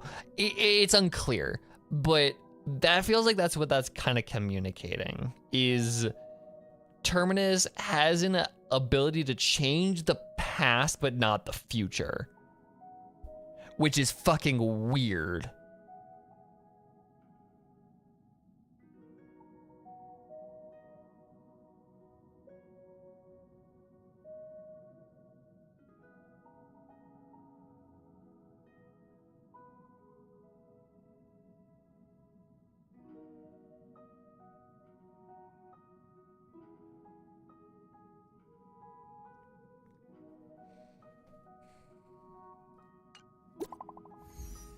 Oh, cool. Good timing. She's awake. Is she okay?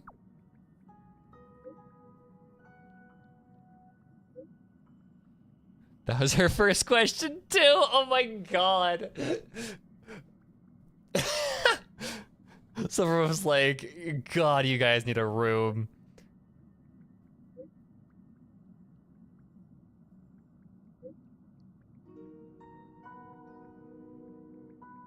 Congratulations, like you have a fucking child. When might we be? When can I talk to her?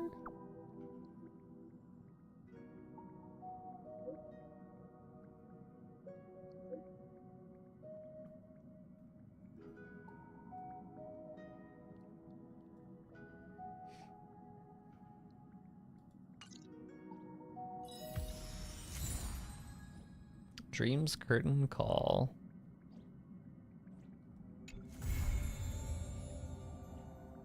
That which shall be. Interesting.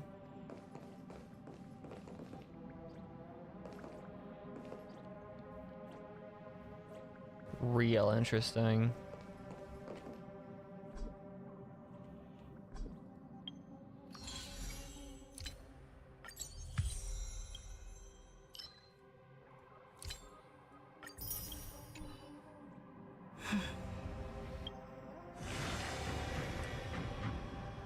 Also, I'm curious if Terminus ascends and walks back in time, so when they ascend, they walk back in time and exist in the past and can influence it, so that's why they will ascend again.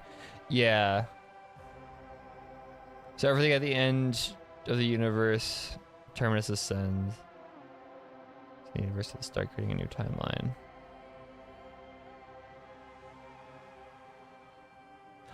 Everything about Terminus makes shit so fucking weird. It's so ethereal and like hard to understand. Like it's just on the border of being like you can kind of comprehend it.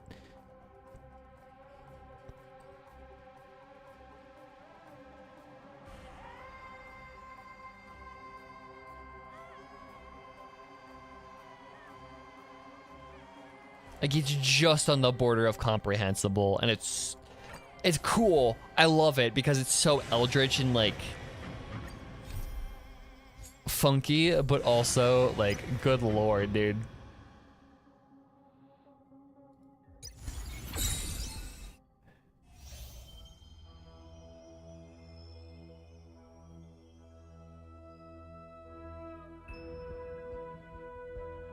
Okay.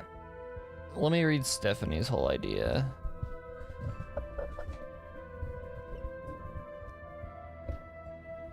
Perhaps it's not the past that was changed, but we can only remember possible futures of Terminus if we passed by him and plead. So usually the past seems stable and unchangeable. It's only when we pass by him is there a chance that we can see both of what was our past and what became Terminus's future. So what possibly happened wasn't the past changing, but us noticing the differences between what could have been and what actually happened in Terminus's future. Past seems to be in place and stable, but it actually isn't if Terminus is the only one that can change. Yeah, no, that's kind of the idea. Is because we passed by Terminus and we were kind of begging for like for things to change and to go differently. We were like we talked Terminus into making a different decision, and that different decision was shown to us, I guess.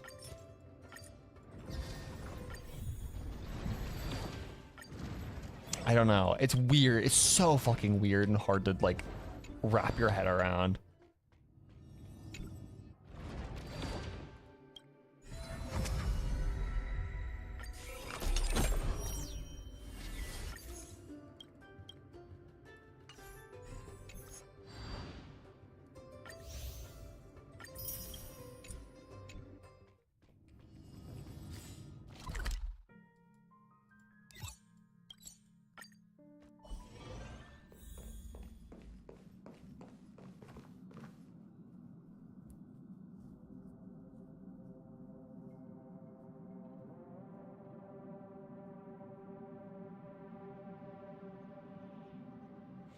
Maybe in order to change our future, we must transcend finality. Yeah. No, and that's kind of what I'm thinking is like, if we become beyond finality, that means we've got control over things. Like we have quite a bit of power over how shit works.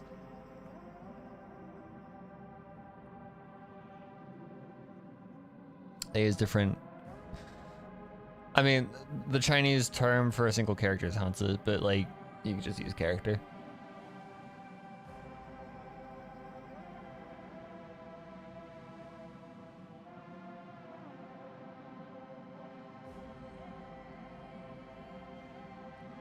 That was wild.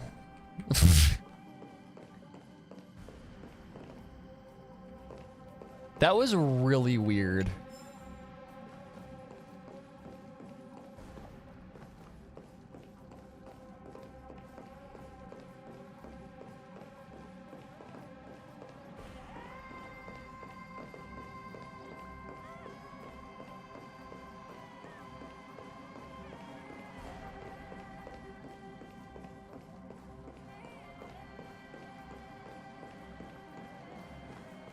I'll get to it. I just need to pace back and forth here a bit.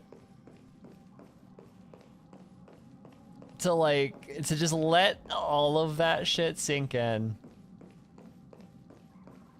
Because that's a lot.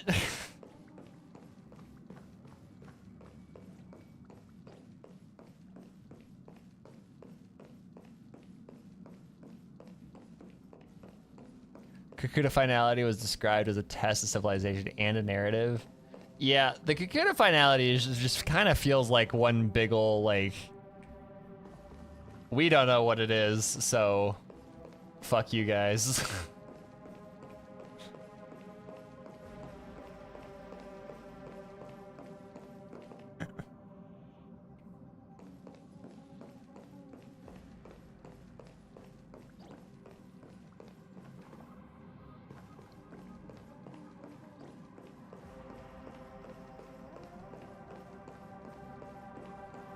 This is how we perceive it. In reality, the future is set in stone and the past is changing. We just don't perceive it. Yeah, exactly.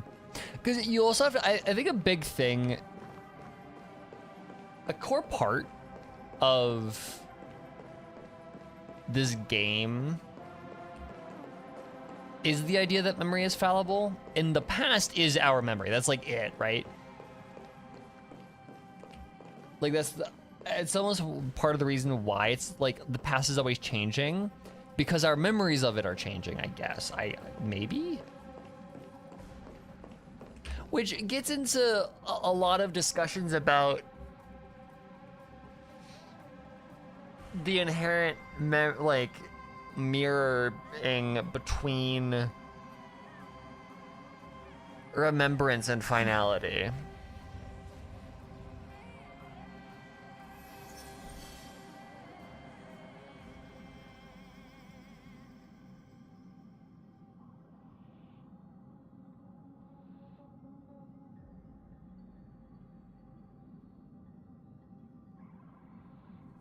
This quest makes a lot more sense now. Yeah, no, I think after this quest, I think to say that we know what happened in Penacony is bold.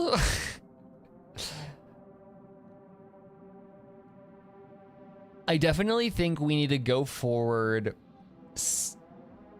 with the I think a big thing that this quest is communicating is not, I think the point of this quest is not to say, hey, this is actually what happened in Penacony.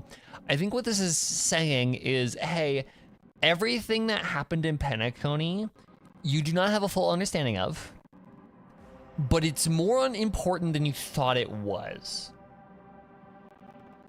I think that's what this quest is trying to say, is Penacony had things happen in it that are more important than you thought it was.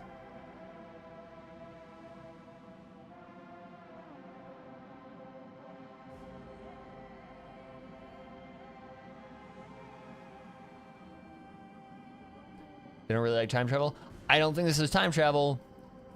It's weirder. Which I don't think I would have ever said that before. Now, but it's not quite time travel. It's relativity, I think. I think that's the best way of putting it. Is this isn't time travel, this is relativity.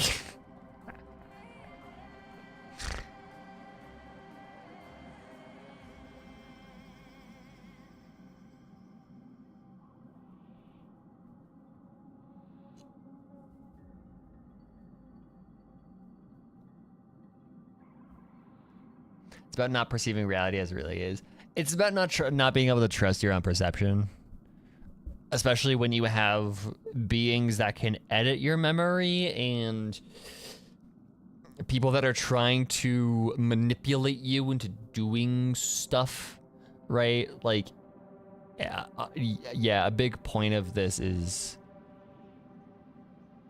I think also a big thing that this is putting, and I don't know how problematic this is going to be going forward, but I think another point that this quest is trying to make is, unlike in like Genshin, for example, where the camera angle is the truth. Like what we see in through the camera in Genshin is the truth, because it's almost like the narration in Genshin is separate from Ether.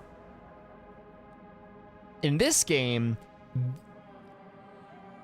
we are the Trailblazer. We are much more intrinsically tied to the Trailblazer. And so the things that we see in the game are the Trailblazer's experience of those things. And so that means that we can't always trust the things that we see.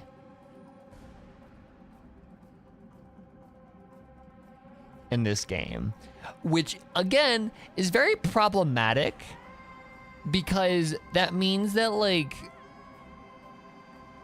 yeah, maybe in like Amphorius there's no, as far as we know, there was no reason to doubt our own senses and our own perceptions and our own version of the things that were done. But like, I don't know. Okay, I do sort of have a problem with that, because it's kind of the same thing as having a world where death doesn't matter, right? Like in like a story where you kind of flippantly revive characters after they've died, you kind of take away the gravitas that comes with death, and like the how useful it is as a storytelling tool. You just kind of remove it. And that can make a world feel very bland and not very emotionally, like, you can't really get emotionally involved with it, because every time somebody dies, you're like, oh, they can just bring them back, no big deal. In this situation, it's kind of a similar thing of they've opened this this hole, right?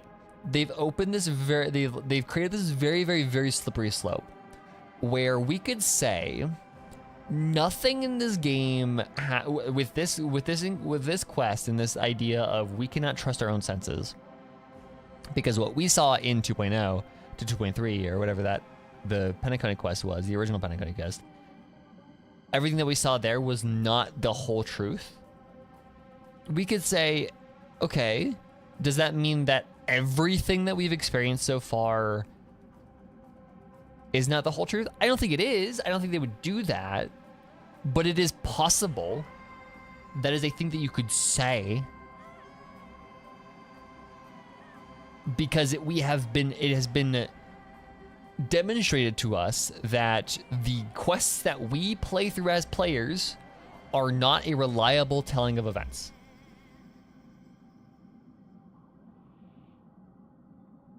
Which is an issue, because there's no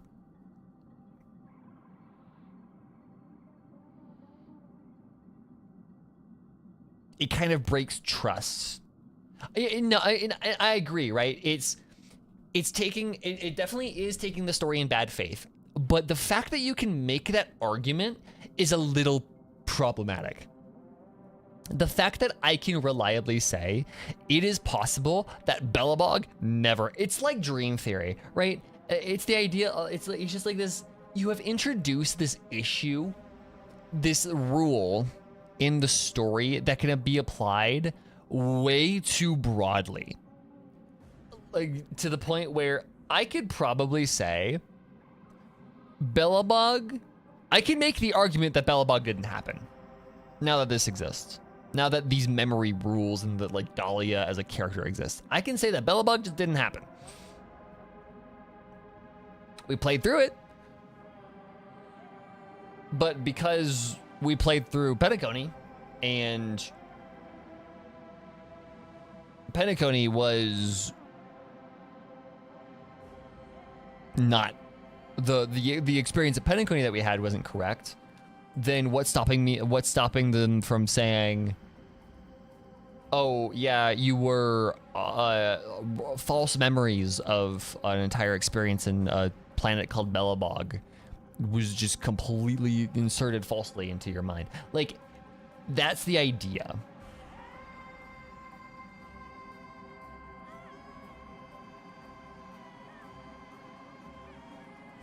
There were signs in OG Penacony that things did not add up, but it's a big slippery slope. It is. And that's kind of the point that I'm making, right? Is it's an issue that this is a thing that they have introduced into this world. There's a term for it. I feel like there is a term for something like this. It's usually applied to MacGuffins, right? Like overly powerful MacGuffins that bend the plot around them, that like the author has to like destroy in order to like keep the sanctity of their story, of their plot. I feel like there's a term for it. I forget. I don't know what it is. But this entire concept is so plot bending and narrative bending that it concerns me.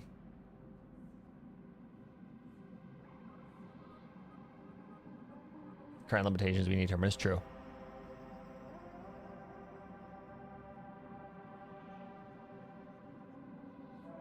I mean, but like Dahlia did this without any of it, right? Dahlia burned away our memories without Terminus, because Dahlia is fucking Dahlia.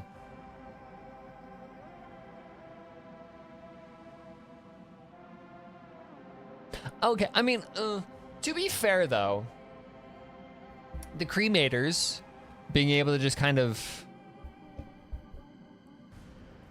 do stuff like that, it's not like this is the first time we've run into something like that, because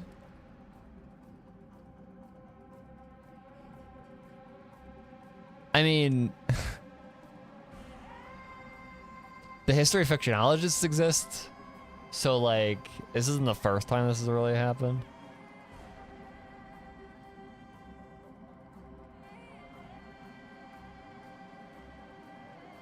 Well, there was a possible bad ending because we crossed path Terminus and affected their. Yeah, exactly. I don't know. It's a big old thing. It is a big old thing. Concerns me, but what can you do? I have trust that it like they won't use it like that, but I just have issues with the introduction of mind manipulation and memory manipulation like that in a very long form story like this.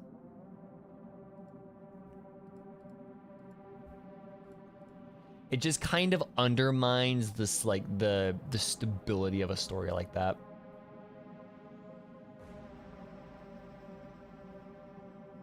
Anyways.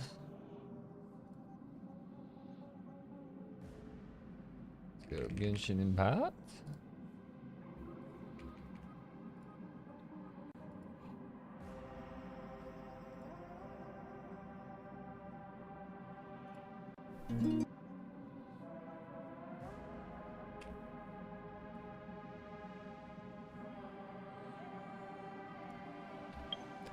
Let's do this.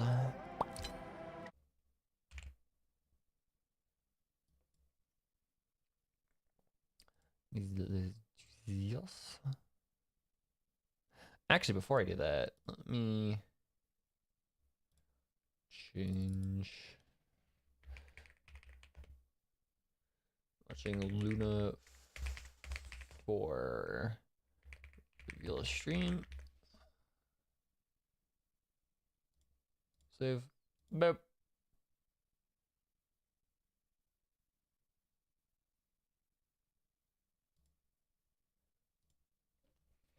Isn't there some hypothesis of time actually moving backwards in the real world, but all of us, not in game and reality, are perceiving things as cause then effect? I think so. Like, that's getting into really theoretical bullshit that I have not myself dug into. But I think that that sounds familiar. Anyways, Genshin Impact, Columbina.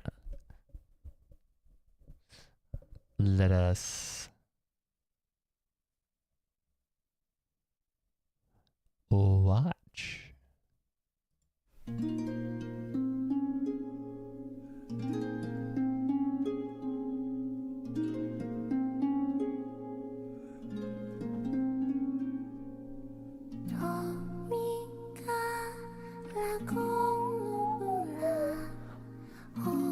Okay, yeah, no, this is just the previous thing. Oh, shit, yeah. I just kind of want to look at this a little bit. That's really pretty. Okay, so she starts here. Oh! Her and her jacket. Oh, look at her. And then she goes from Snezhnaya to here. Yeah, she's walking her life. Yeah, that's true. That's a cool way of opening a stream. She's here, and then back to here. And then this. And then the festival. Yeah. Aw. Look at her. I didn't realize this was devs. 各位旅行者们好，欢迎收看《原神月之4》版本前瞻特别节目，我是你们的老朋友鸡哥。大家好呀，我是小罗浩。哎，今天的背景音乐是《银月之庭》的旋律啊，但是跟刚才的短片不同的是啊，好像少了哥伦比亚的歌声，真的是有点想念它了。大家肯定都记得，在《月之3》魔神任务的结尾，为了 Yeah, no, I do. I do remember that shit. 哥伦比亚踏入了一个连强大的猎月人都难以 Like 生 the 存 VH, 的 I 神 do 秘空 too. 间。 I genuinely, I really do because these guys have a tendency to yap. 一直在牵挂着哥伦比亚如今的命运。在今天的前瞻节目里，我们将为大家带来一些跟哥伦比亚有关的情报。当然，除了魔神任务之外，还有1年1度的海灯节，以及即将开放的新区域内容，我们也都会逐一的为大家介绍。Don't does always. Oh yeah, no, that's what it is. I kind of remember. 就让我们先通过一段 PV 带大家快速感受一下《月之4》版本的丰富内容吧。On the night of Lantern Rite, countless shout lanterns and the wishes written upon them will be released into the sky. This year's Grand Lantern commemorates the Adeptus who guards the moon. Legend has it she used to live on the Yo-Yo moon. outfit. So if it were ever in danger, I'm sure she wouldn't just stand by This and character watch. exists. This festival is wonderful. Holy indeed, shit. to have brought us all She together. wouldn't just stand by and watch. And Nouveletskin? Does this mean that we get Farina and Leah?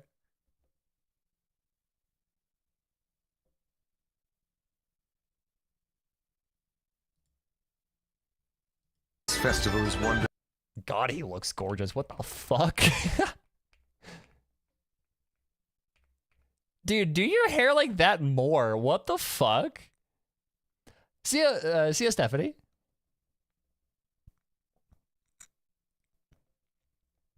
His hair is gorgeous. Good lord, dude.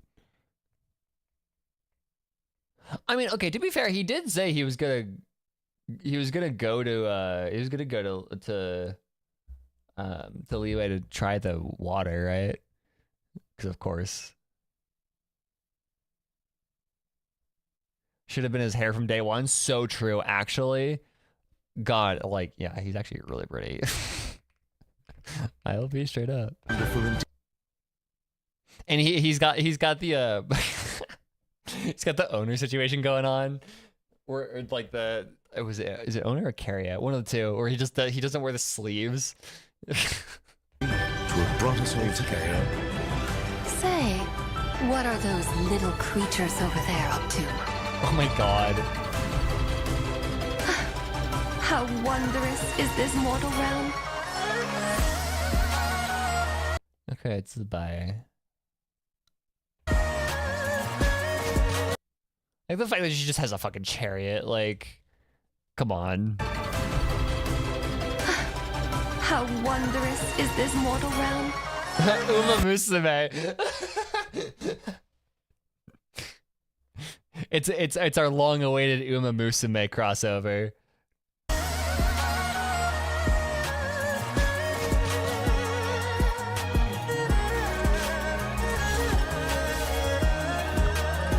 Be cleansed.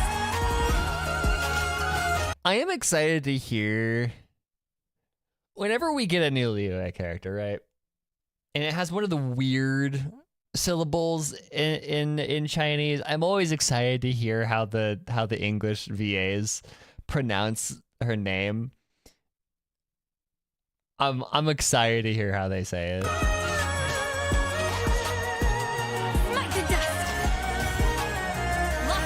kind of looks like Uma. Just slightly. The world outside is changing. Perhaps it is wrong for your fate. Oh, that's a...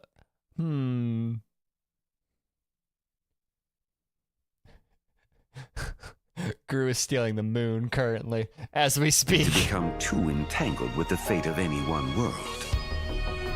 Also, does this mean that Zhongli is going to be plot relevant again? Doctors left the experimental design bureau and headed to some research center up north. We need everyone gone from Pyramida. The thought of innocent people dying in sudden, meaningless calamities is something I can never accept. It's yeah, it's this guy. POV assassination classroom. Press the advantage. Light compels you.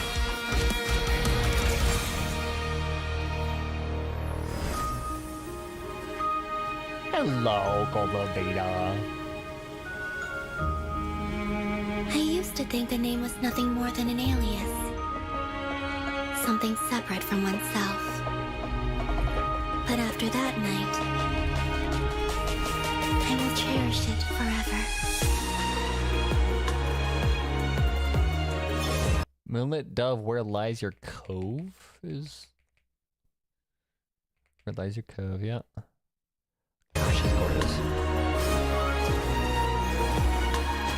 Please, her sprint needs to be the thing. Her sprint needs to be the thing.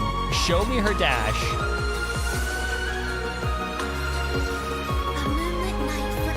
Oh, her, what the fuck? Girly Pop opens her eyes? Excuse me?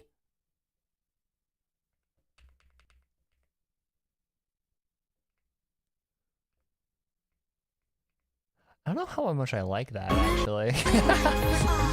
I don't know, that's unsettling to me.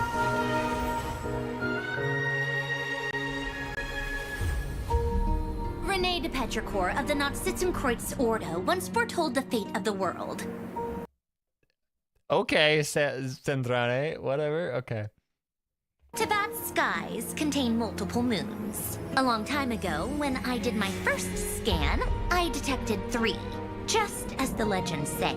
Is Narcissenkreuz is being referenced in a main quest, which is interesting. In B, Sandrone is going to become more plot relevant. Maybe we get more Yuri. But when I checked again just now... Has it been confirmed that she's Anne or not? It's more... It's confirmed in the same way that literally any plot point in 5 Nights at Freddy's is confirmed. There's literally no other conclusion you can draw. I detected 4 moons. The world is informed of the arrival of their new god.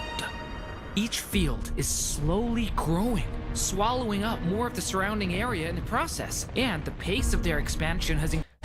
Welcome to ZZZ, fuckers.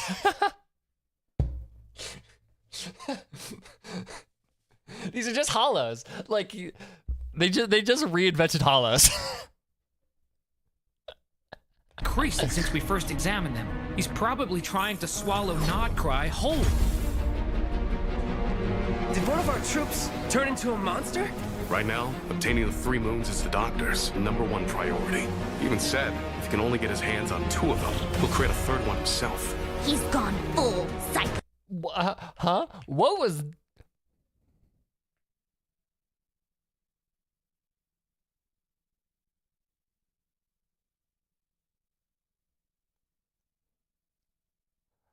That's a new outfit.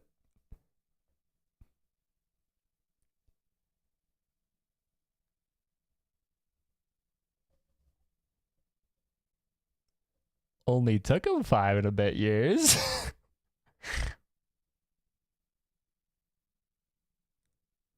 Give my boy Ether a jacket. Finally, he can keep his midriff a little warmer. Also, the hair is kind of nice.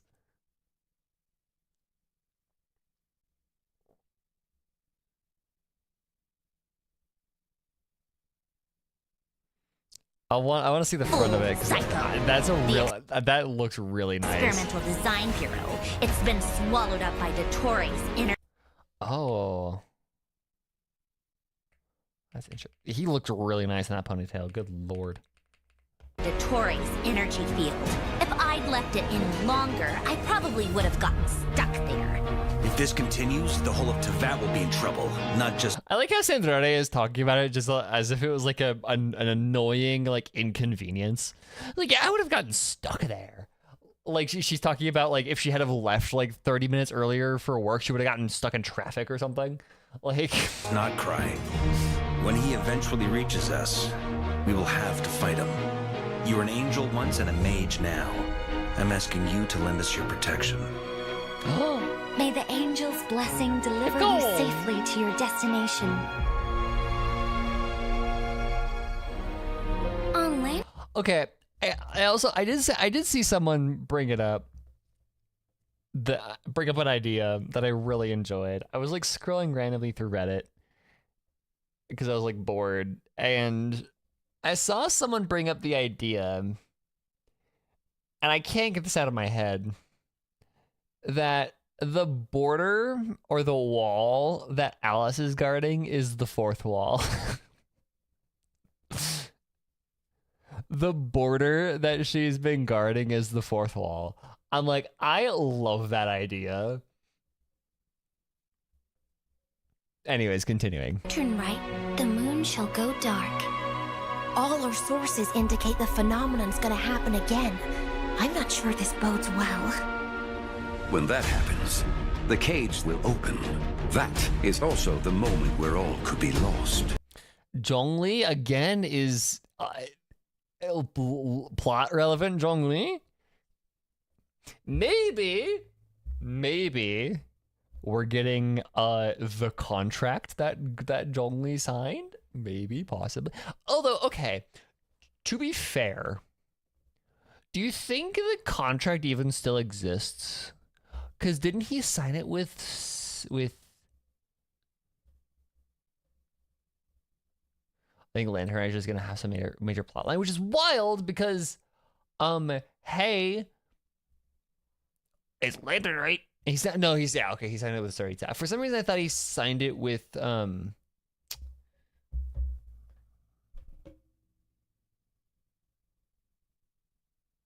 Bitch.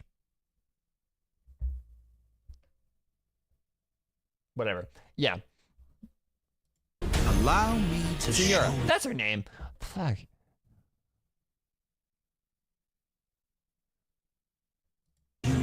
It's also the moment where all could be lost. Allow me to show. Senora fans gonna have you on a bike if they heard that. I mean, am I wrong? Albedo. It's watching us. That's not an animal's gaze. Dottore is too powerful. Fighting him is futile. Dottore, you son of a... He's done something to us. I gotta have it. Oh. The experiment begins. Oh, he's gonna trap us in a fucking simulation, isn't he? Show me how long you can struggle before you drown.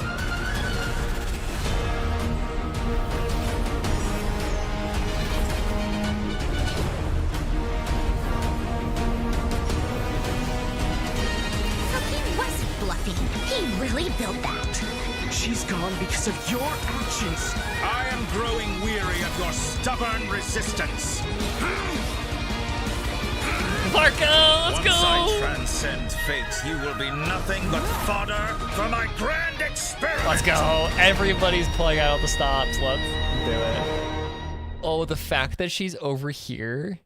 Oh, isn't there a thing that like if you Sandrone's just staring straight at the cap like, okay. There's so many things about this art. So, isn't there like a thing where if you stitch stuff together, like stitch multiple pictures together? I can't get over the fact that Sandrone is just staring at me. Just like, I know what you did. Like, what the fuck? And then also Arlecchino hushing us. I had guys just there. A traveler on a winter's night, yeah. Columbina, yeah, okay. Is that what it is? Yeah.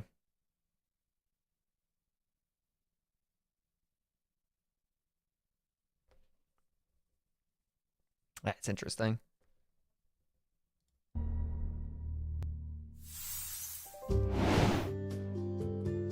旅行者们，欢迎回来。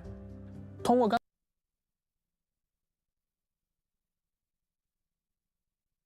刚才的版本 PV 啊，大家应该都能意识到，我们《空月之歌》的故事啊，进入到了一个非常关键的时刻。没错，那这次啊，就连璃月都陷入危机了，甚至还出现了一位旅行者们从未见过的仙人。而诺德卡莱这边的状况就更加严峻了，博士。Yeah, you know shit's getting bad when Leah is plot relevant again. Like you know shit's getting real when Leah is plot relevant. Centurion just attacks the Thori with her bare hands. Coughing baby versus the fucking nuclear bomb.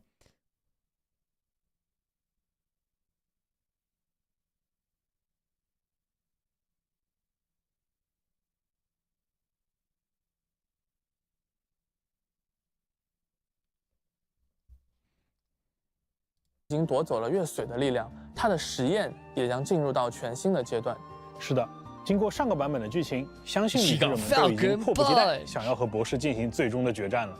我们也在社区里面看到旅行者们高涨的情绪，同时呢，大家也很关心博士为什么执着于3月的全能，空月之歌的故事接下来又将如何发展？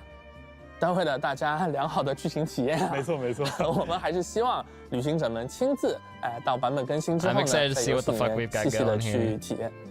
虽然这么说啊，但是小罗号我觉得我们好歹还是应该给大家 I might play it the day it comes out. 小小的惊喜。Because when does it come out? Like a couple more days?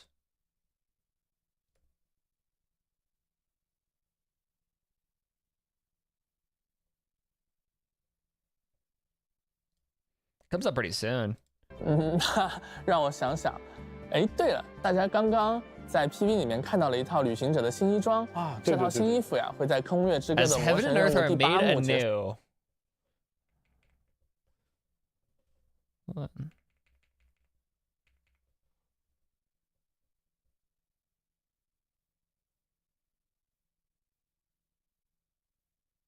Yeah, no, their color palettes are swapped. That's really cool. He lost the midriff. I mean, part of me is like pensive, but also part of me is like, my boy deserves a real fucking suit.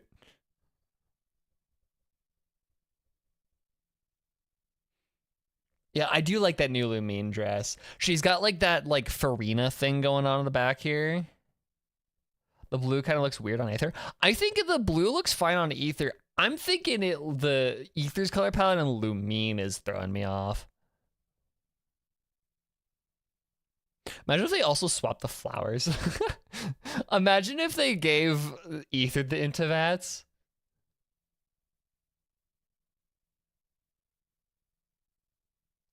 结束之后，免费赠送给各位旅行者。哎，这个新衣装看着有点眼熟啊，那就像是旅行者兄妹各自的颜色风格交换了一样。哎，没错，跟旅行者一直以来身着的那套同样，这也是一身适合星间旅行的衣服。而在得到这套新衣服的同时，也会更了解自己的身世，并且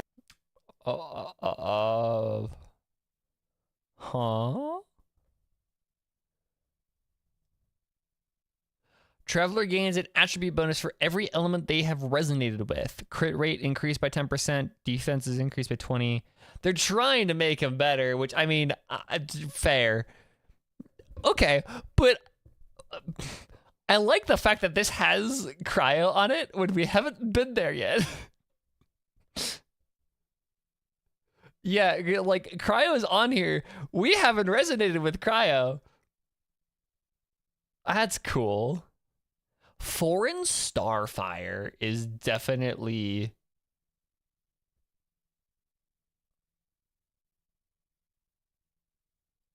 Yeah, I know. It's funny. Well, but okay.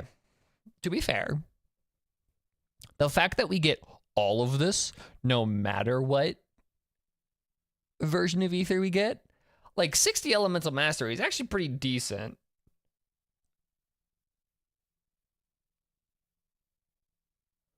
But also more HP, also more attack, also more ER, also more defense, also more crit rate.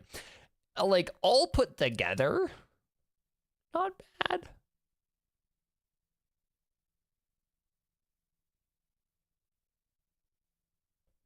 I would laugh if fucking, imagine Cryo Traveler is fucking, yeah, it's like Eula, but like, imagine he also somehow fucking power creeps Eula. Like, that would be crazy. No, but like, this is a lot of stats. Like, I don't like the fact that their idea of buffing Ether is turning him into a stat stick, but like, what else do you do with him because his kits are so terrible? To be fair, that's not really that hard to do. True.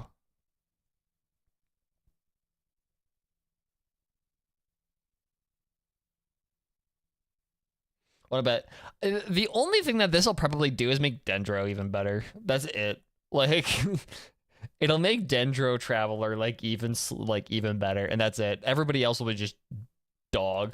对元素力的使用啊，也会有新的理解。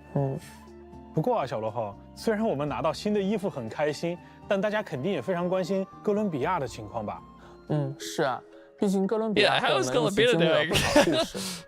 不知道大家有没有一种感觉，哥伦比亚它有点像天上的月亮一样，随着时间的变化，给人的感受 Yeah, exactly. All it's gonna do is really make like Dendro better than it was before. 好像还是一轮高不可攀的月亮。提起愚人众的时候非常警惕，一副要把我们赶出去的样子。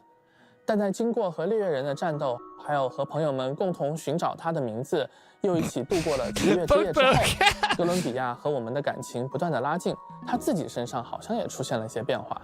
那随着他跟我们跟世界的距离越来越近 I still cannot get over Arlecchino with cat ears on. Good lord, this picture in general is just so fucking adorable. 出现了一些变化。那随着他跟我们跟世界的距离越来越近， Save 他 poor 本身也 Yahoo 不再那么缥缈和虚幻了。那从一轮高悬的月亮，成为了陪在我们身边的朋友。对，结合之前他在双月之子和愚人众的大部分经历，能像今天这样结识到那么一群志同道合的伙伴，对他来说真的非常不容易。哥伦比亚他一定也无比的珍惜这件事。 The flying kid is still 之前的 gold. 这个世界总是在排斥哥伦比亚的力量。那在我们见到他的时候呢，他往往十分虚弱。好想知道恢复力量之后的哥伦比亚会有怎样的战斗方式啊？那么接下来呢，就让我们更加深入的了解一下恢复力量之后的他吧。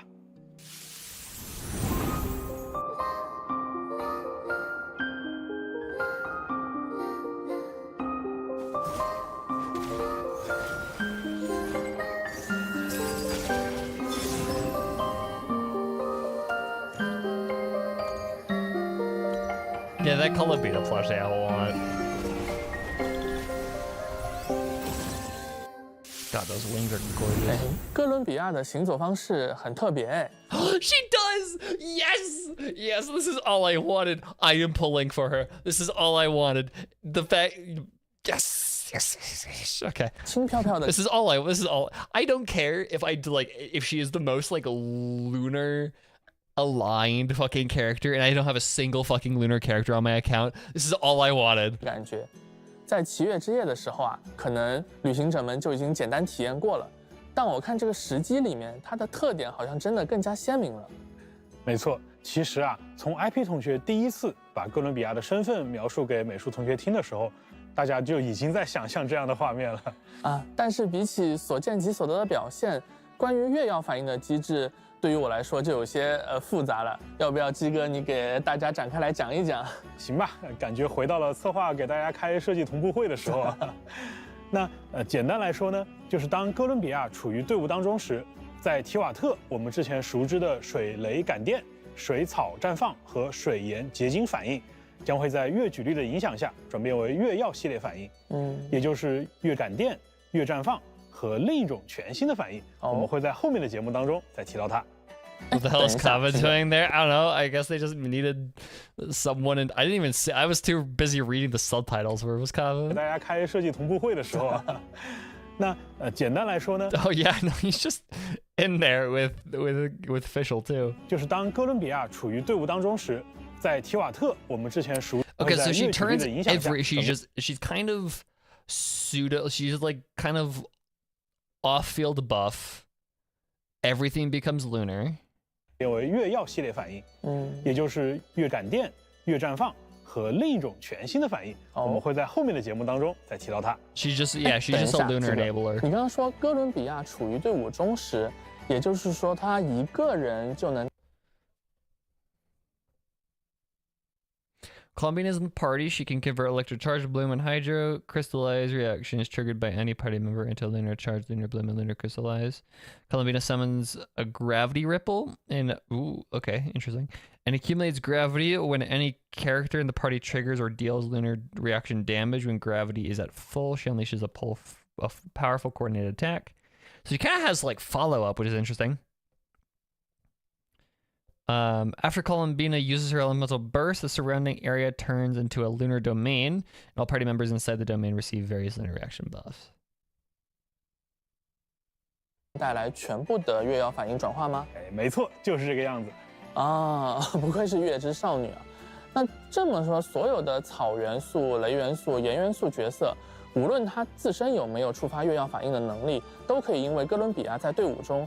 而自由的去展开跟月曜反应有关的战术喽。是的，那随着空月之歌版本这些新角色的加入啊，我们希望能够给大家提供更多尝试的空间。拓展出不同的。Yeah, no, it's always really funny when you pull and you get like you lose 50-50, and so you get like a Deliuk or like someone like that. You're like, yeah, no, that is. But then you land 50-50, and it's just like the entire screen is the silhouette. Like, I wonder who I got. 搭配，从而让旅行者们呢可以获得更多样化的玩法体验。那这也是我们去设计月曜反应和魔导秘仪这些机制的初衷。我刚看到啊，在实战之中，哥伦比亚的背后像是一轮清亮的月环。没错，那是哥伦比亚唤起的引力涟漪，它不仅能够持续造成水元素范围伤害，更重要的是呢，在附近的角色触发月曜反应或者造成月曜反应伤害的时候。还会为这轮涟漪积攒引力值，并且在攒满之后触发一次强力的协同攻击。这个我注意到，好像这个协同攻击还有不同的形式啊。观察得很仔细嘛。那引力涟漪呢，会依据积攒引力值最多的那种月曜反应类型，造成对应的月曜反应类型伤害。I still love Nahida's auto attack animation, so cute. 直接造成对应的月曜反应伤害了。哦，原来如此。而在哥伦比亚释放元素爆发后。他将会睁开自己的双眼，并且将身边的区域短暂变换成月之领域。在月光的辉照下呢，所有的同伴都将获得新月的庇佑，提高月曜反应造成的伤害。此外，在这个领域当中，哥伦比亚还能为每种月曜反应提供独特的增益效果。Nefer is giga buff. 我们每次去营业之庭和他聊天，哥伦比亚每次都要给我们回报。或许这也是他表达感谢的一种方式吧。没错。其实呀，哥伦比亚很在乎这些帮助过他的朋友们。在诺德卡莱这片受月光守望的区域探索的时候呢，如果队伍中有同伴倒下，哥伦比亚将复苏这位同伴，并且为其恢复一定量的生命值。啊，这个很实用哎。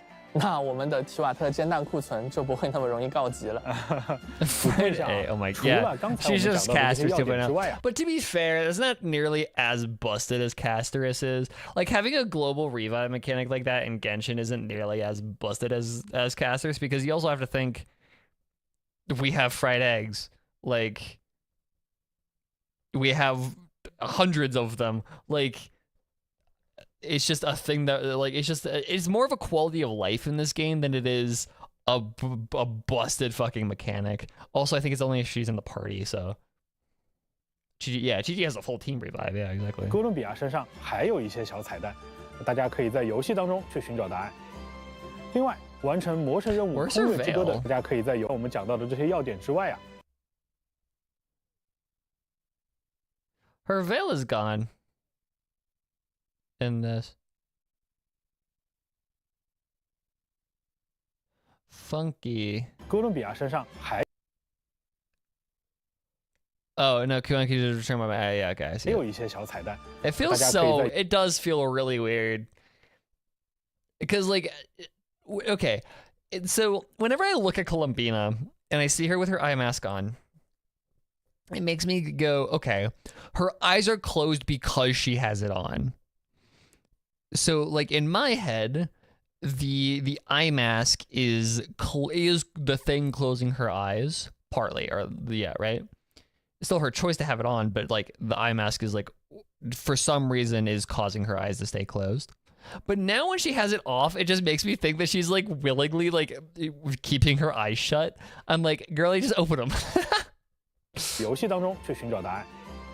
另外，完成魔神任务《空月之歌》的第7幕，如果在冬夜一个旅人和第8幕真实之月之后，还可以获得原石和哥伦比亚的培养材料，帮助大家 the fact 更 that 快 Act 速地 8 is 提 just 升他 called 的等 Truman. 级。 Sandrone, stop looking at me like that. Why are you? Why?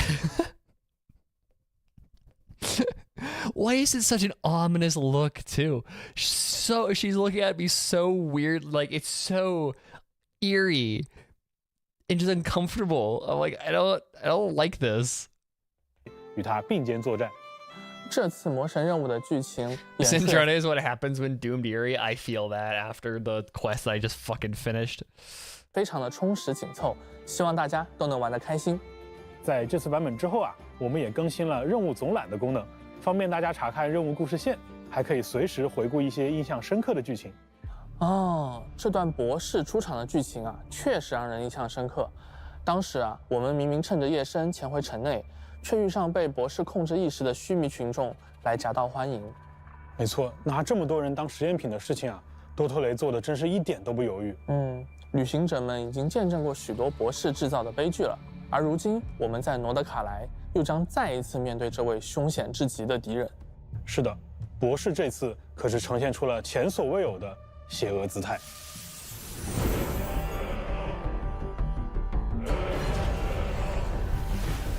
Okay, what's going on here?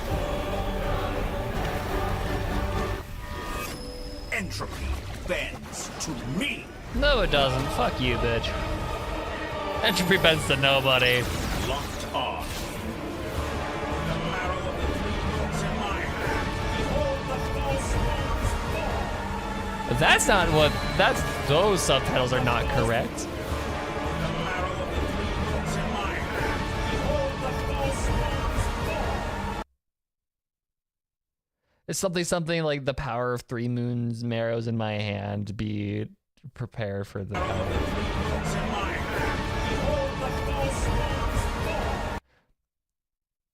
Behold the false film's form, but here it says I'm not ready to die. So, interesting. 正如我们之前提到的，博士夺取了3月的力量。这下他已经不只是愚人众执行官的第2席了，他的野心已经实现，真正具备了神明的力量。在整个战斗过程中，我们一直处于他创造的某个空间里。在这个空间里，他把其他人捏。Okay, here's the most interesting part about this to me. This is not the conclusion of the game, but it feels like they're painting the Doctor as the BBEG. Like it's kind of the idea of like, you know how Amphorius was so big that like my first question was, how do you follow that up? This is kind of, I'm having a similar issue here of like, okay, the Doctor, Del Torre, being like, we're doing the boss fight earlier than I was honestly expecting us to face him. So after this, assuming we like properly defeat him, what the fuck is happening in Snezhnaya? Like genuinely, what the fuck is going to be next? I wonder, you know, a really cool way I think they would, like a really cool way for them to follow this up is if Snezhnaya was entirely heavy political intrigue. They probably won't do that because you have to remember the fan base that we're talking about. But like, I think that would be sick, right? This super high stakes world-ending threat we beat, and then we follow it up with incredibly like slow burn, nuanced, complex political intrigue. Wouldn't that be fucking sick? And like in this political intrigue, the stakes would also be really high, right? Because, you know, the Tsaritsa are gonna be fucking doing shit to Teyvat, whatever. But instead of it being we face her with swords, it's like she, in my head, how Snezhnaya would work. If I were able to write Snezhnaya, I'd make it this, right? I would make it Ether defeats Dottore, and in doing so has actively pretty much deleted one of her harbingers, and so like I would make it so like the Tsaritsa invites Ether to like a banquet or like a dinner or like a ball, right? Because you would imagine, like, you know, that's all Russian aristocracy did at the time, was like just balls. So like the Tsaritsa like invites Ether to a ball, and it's like a show of friendliness of thank you for taking care of this rogue person, but also kind of a show of power because the Tsaritsa is like offended that she didn't take care of the doctor, that instead Ether did.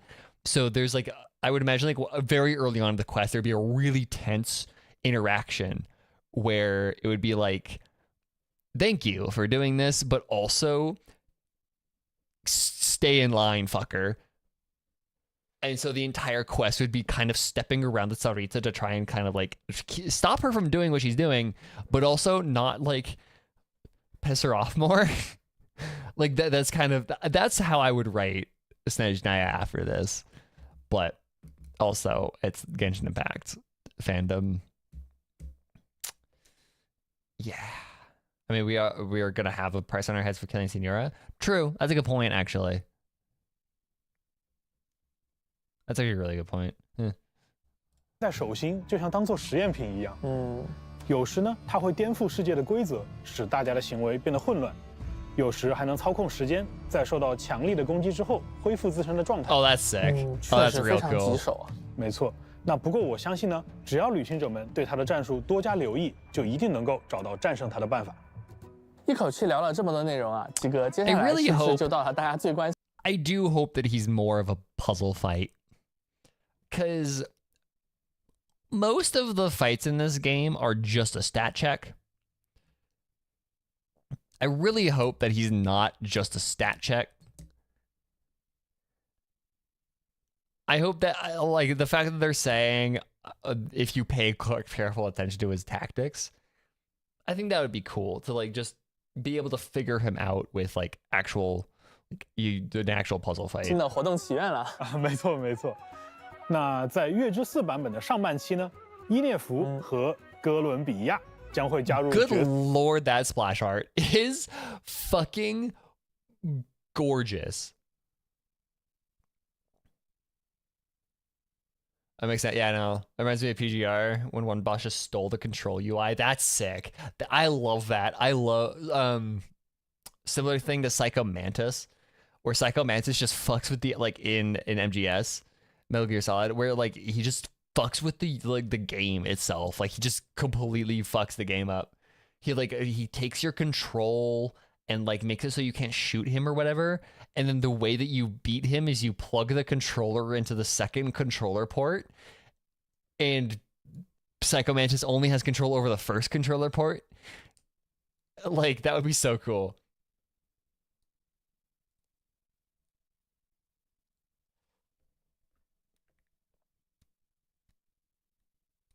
Oh, if that too was in the SNES night, that would be cool. Alice should do that. Yeah, Alice should. Alice should have a fourth wall breaking fight. I think that would be absolutely sick.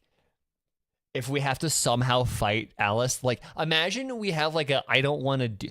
Okay, imagine Alice has like a sand style boss fight.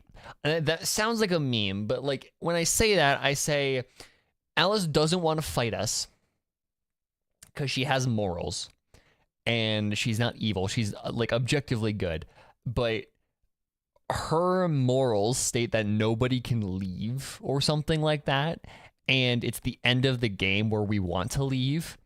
And so she's like, in order to leave, in order to like whatever, you have to get through me first. And then her fight is just breaking the fucking fourth wall the entire time. Like she crashes. Imagine she like crashes the game or something. That would be sick. I think that would be so cool. 活动祈愿，5星法器围歼猎曲也将加入武器活动祈愿。除此之外，在月之4版本，我们将会新增2套全新的圣遗物，为各位旅行者提供。I wonder which one is I wonder which one is for. I wonder which one is for Columbina. I was becoming flabby, more or less. 战斗上的帮助。感兴趣的旅行者，请多多关注。真是如此强劲，令人惊叹。那讲到这里啊，是不是应该也让旅行者们喝口水休息一下了？我觉得是基哥你自己想喝口水歇一歇了吧？好吧，那么请旅行者们不要走开，接下来会有开发组的小伙伴为大家分享新区域的相关情报。But Dane would have a fight. I think that would be cool if Dane had a fight. Yeah, new lore artifact. Sets to read.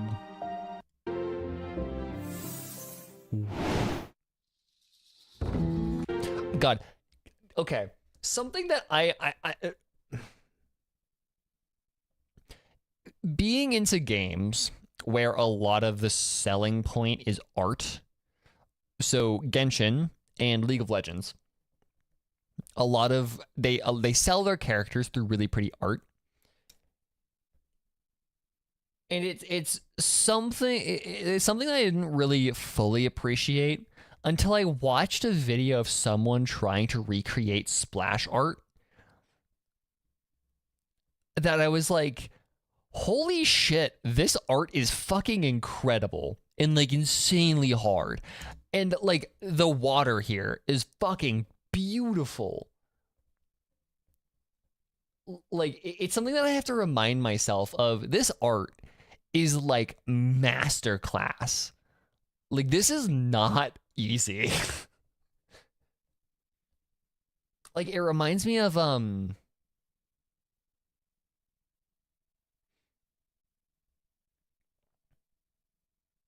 yeah, like the coloring and the perspective and like oh my god, it's fucking insane.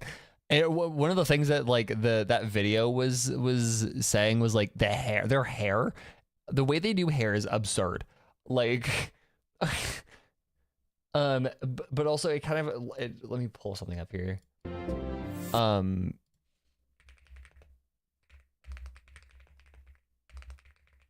It reminds me of a similar thing with Aurora's splash art. Nope, don't do that.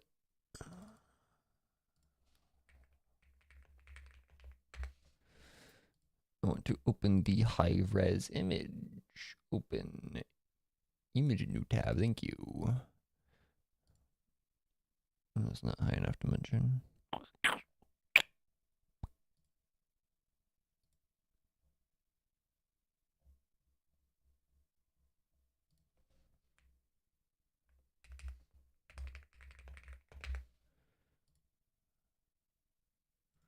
That'll do. Open image new tab. Boop. Okay. Here. Nope. Here. So this is Aurora from League.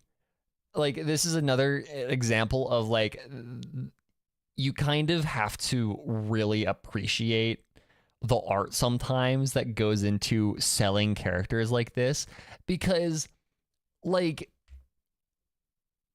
if you zoom in here, right, you have the fact that this is refracting light in its own way, right? The magic, the spirit realm stuff is reflecting light in its own way. And then you move over to her fucking glasses and how that light is being reflected through her glasses. And then you have to respect the fucking... the fur on her jacket is like in all of the singular strands that you can see. And the biggest thing is okay, this is going to be a little bit like, this is the Gooner bait, but like, if you look at her thighs, you can see the fucking fur of her thighs because she's a bunny girl, right? So you see the fucking fur and the individual little strands on her stockings. Like, it's absurd, the details. And like, the details that you get into when you start like really examining splash art for stuff like this. And so this reminds me of this, right? Quite a bit.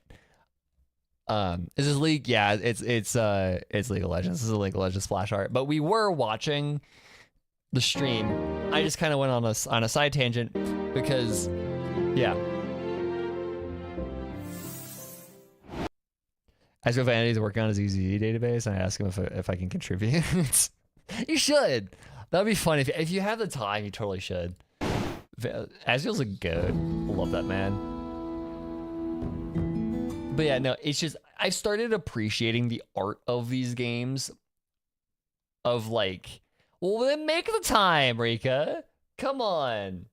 Make the time. Just don't sleep, I don't know. No, don't do that. I probably should have said, I did read it. I probably should have said if you find the time instead of if you have the time. It's kind of what I meant, but yeah. You know, the art for these games is just absurd when you really start looking at the details. 旅行者们，欢迎回来，我是原神的关卡设计耀子。旅行者们好呀。 Also makes you wonder how long it takes to do single fucking illustrations like this. Like, how long did this take? Because of all these goddamn details. Like, these illustrations are absurd. 之前我在中叶长营观测到的一片区域，那是不是就是我们这次即将踏上冒险的地方呢？原来你还有印象。Cliff Shadow 不错 Hollow 这个区域也是月之一版本中大团长法尔加有印象。 Are there any spoilers? I am past the story part. We are just watching Genshin, or yeah, watching the Genshin stream at this point. Depends on how many people work on it. From what I understand, splash art in League is usually individual people, which is fucking wild.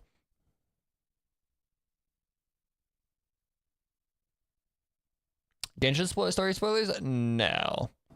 不错，这个区域也是月之一版本中 I 大 mean, 团长法尔 maybe 加 a little 前去 bit. 支援的地方，位于诺德 But 卡 like 莱 it's 的 like 北端。 area story 听说 spoilers, 这片 nothing 土地 like 的深渊污染更加严重 massive.，狂烈现象也更加频繁，所以才需要西风骑士们前去支援。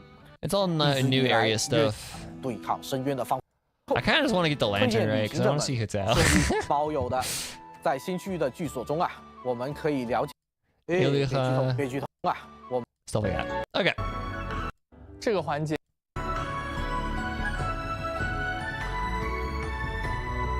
If your art isn't generic as shit or has 8 fingers, yeah.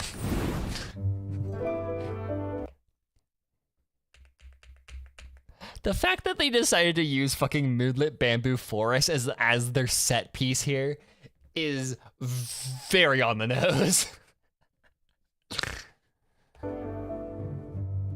旅行者们，我又来了。这个环节，我还邀请了2位新伙伴与大家一起分享。 Favorite time of year. 嗨，旅行者们好，我是原神的特效设计师派大星。 Hello， 旅行者们好，我是原神的战斗设计师小川。 I do X6 because me 刚 and 才 my 我在 wife. 台下 Yeah. 看到 Honest, 耀 that's 子和阿 fair. 森为大家分享了不 Also, it's 少 kind of a 关于大世界 long 探索的内 quest. 容，其中有不少越举例引发的神奇现象。那我们的美术团队不仅在大世界中，还在原作反应上有越举例设计了全新的呈现形式。没错，在接下来的环节里，我先给大家介绍一下鸡哥之前提到的月曜反应新体系——月结晶反应。看来啊，流淌的月举力给盐元素反应也注入了新的变化。对，我记得结晶反应是生成一些结晶片，在玩家拾取时给队伍成员提供护盾效果。那这次的月结晶反应和之前相比，具体又是有哪些不同呢？这就得说到了。和前2种月曜反应类似。月结晶反应也从新的角度诠释了盐元素的设计主题。除了旅行者们已经感知到的壁垒、庇护这样的主题之外，盐元素也有共鸣的特性，这在之前部分角色和大世界设计上也有所体现。而月结晶反应就是围绕着共鸣这个关键词展开设计的。当队伍中的角色触发月结晶反应后，会在附近生成3个月龙。月龙是月举力影响下对盐元素共鸣性质的具象化呈现。我们在设计月龙时，想利用水的流动性和盐元素的质感，设计出一种流动的盐元素正在支撑月亮的感觉。这种支撑与共鸣的作用，正是月结晶反应的本质。当场上角色触发一定次数的月结晶反应后，月龙就能通过共鸣发出协奏攻击。你刚才说月龙也是共鸣性质的呈现，那它是不是也属于人造物呢？没错，月龙也能参与到人造物相关的策略玩法中了，这也是月结晶体系的其中一个思路。正如大家已经了解到的，触发月曜反应需要与月亮有一定因缘的角色，而在提瓦特有着这样一位神秘的仙人。它的痕迹存在于各种离月书籍与名画之中，同时和月亮也有着非常深的渊源。那么接下来，我们就向大家介绍一下它吧。Yeah, exactly. I would love to do that. I think that'd be so sick. The whole world shares the bounty of the skies, the rain and clouds that grace the earth beneath. The moon was never meant to be a foreign realm. Give it to Hoyo in private, not yeah, fair. Yeah, Hoyo, I love how just loosey-goosey Hoyo is with their IP. It's great. Yeah, no, her VA. Of the skies, the rain and clouds that grace the earth beneath. The moon was never meant to be a foreign realm.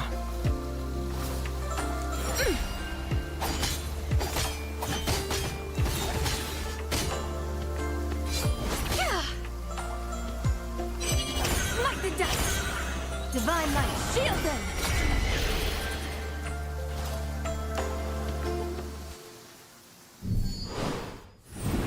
It would definitely be something that, like, if I were like a bookbinder, and I would be like, I want to sell a book with all like a compilation volume of all of Genshin's stuff, all of Genshin's books. That would definitely be. I'm gonna email legal. I'm gonna email their legal and ask if this is something that like fits. Like it would definitely. It's definitely pushing it, I think.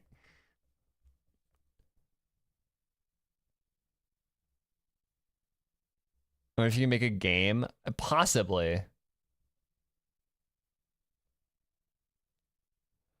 Make a ticket, a support ticket if I could write an HI3 based VN. With HI3 assets, I don't know. Like, with assets, that might be rough. Because that isn't IP anymore. That's like the actual property.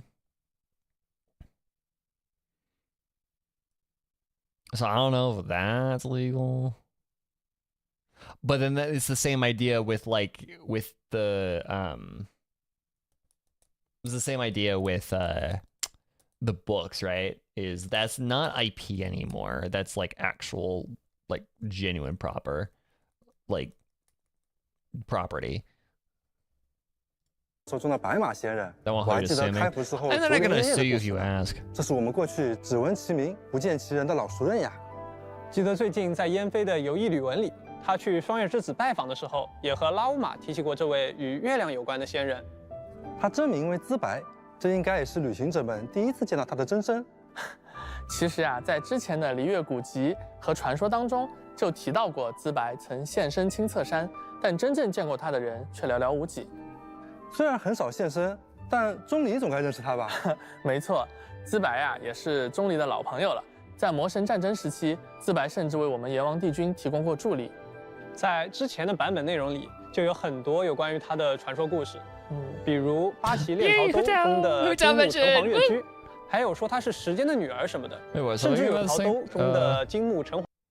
Oh, she's the Godzilla Mare. Okay. 黄月居，还有说她是时间的女儿什么的，甚至有说法是她。That's sus. There were even stories calling her the daughter of time. It's Venti's sister. What does that family tree look like if the brother is gay and European and the other is a horse and Chinese?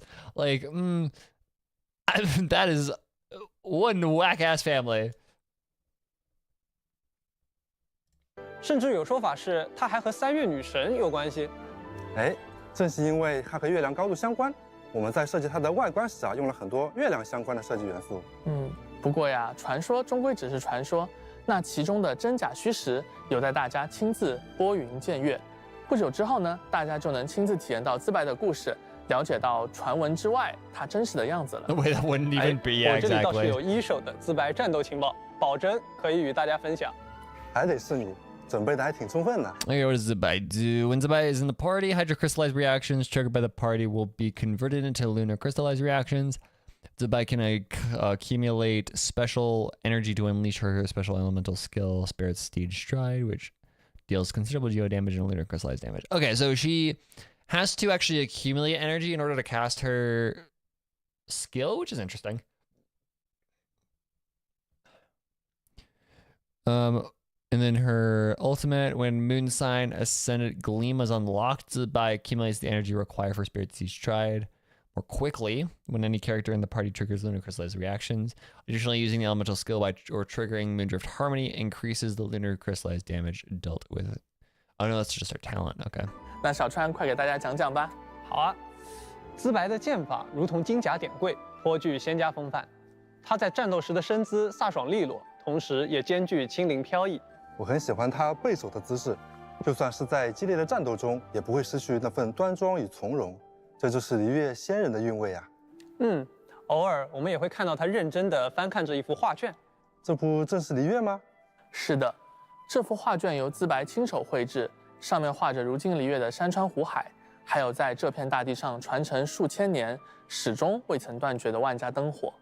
不愧是璃月的仙人，果然还是最爱璃月呀！ 非战斗状态下，资白有一个特别的探索天赋。在夜间，资白会持续恢复 the moon and tides and all that stuff. It's kind of cool, actually, how it's all like lunar. All the lunar stuff is like based on how a moon fucking works. Like, it's kind of cool. 自己的元素能量，是月光的照拂能让他静心凝神吗？果然还是与月亮关系匪浅的仙人啊！正好大星也还是最爱璃月呀。非战斗状态下，资白有一个特别的探索天赋，在夜间，资白会持续恢复。At night, she passively regenerates energy. That's whack, actually. 自己的元素能量。 That's so weirdly specific. 果然还是与月亮关系匪浅的仙人啊。That's also the kind of stuff that I want out of this game, right? I want their passives and I want their all these characters' exploration talents to be just weird shit that is so niche instead of just the same shit over and over again, but applicable to different regions. That's just cool. 正好大星也提到了月亮，而资白的月照柱刺正是将队伍触发的水盐结晶反应转变为月结晶反应。这我能理解，就像伊涅福、阿乌玛等角色一样。 只要进到队伍里，就能改变反应规则。是的，资白作为古老而强大的仙人啊，如今在驱邪除魔时，依然能运用自己强大的仙力。好像很有说法。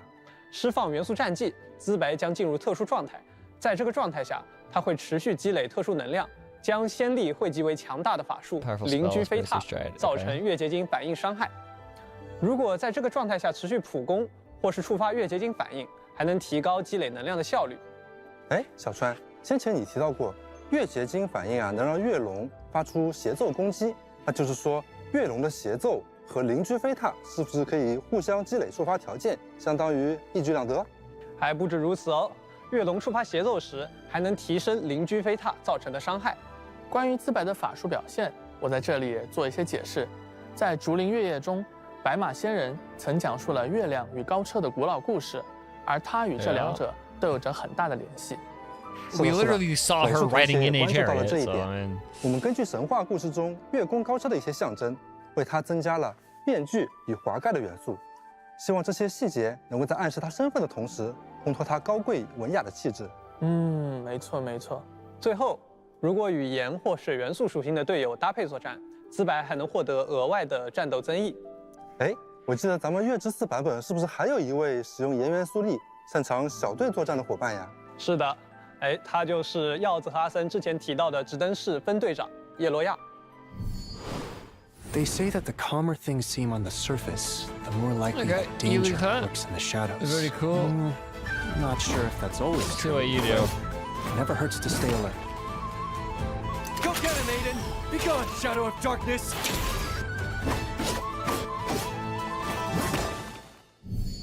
Go be throwing an energy core, yeah. 作为常年与狂烈对抗的直登士，叶罗亚也能听懂狂烈的语言。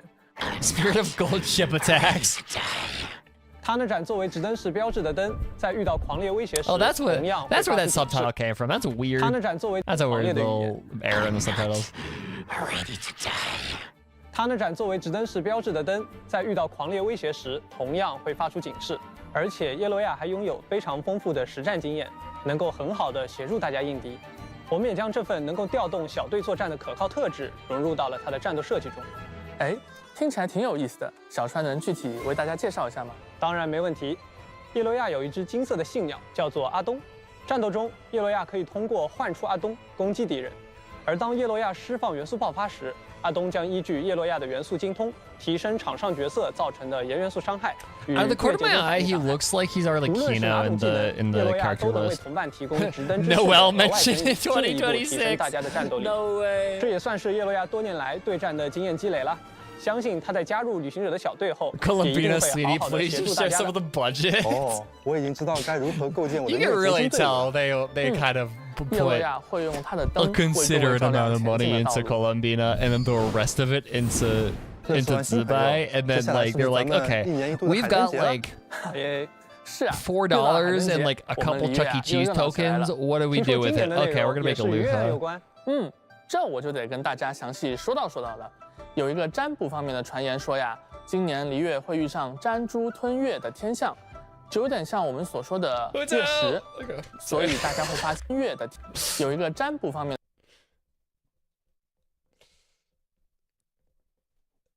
Neuron activated. Hutao has been spotted. 传言说呀，今年璃 Okay, I need to actually like read. 我就得跟大家详细说道了。有一个占卜方面的传言说呀，今年璃月会遇上占珠吞月的天象。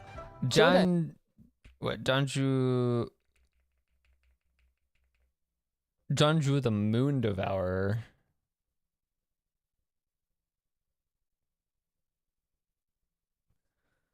His budget is 3 red. Yeah, exactly. I keep forgetting about Lania. I need to forget. Dude, Lania was the most random ass fucking character. I mean, she was kind of cool, but like, she kind of got overshadowed by Hutao in every single fucking way.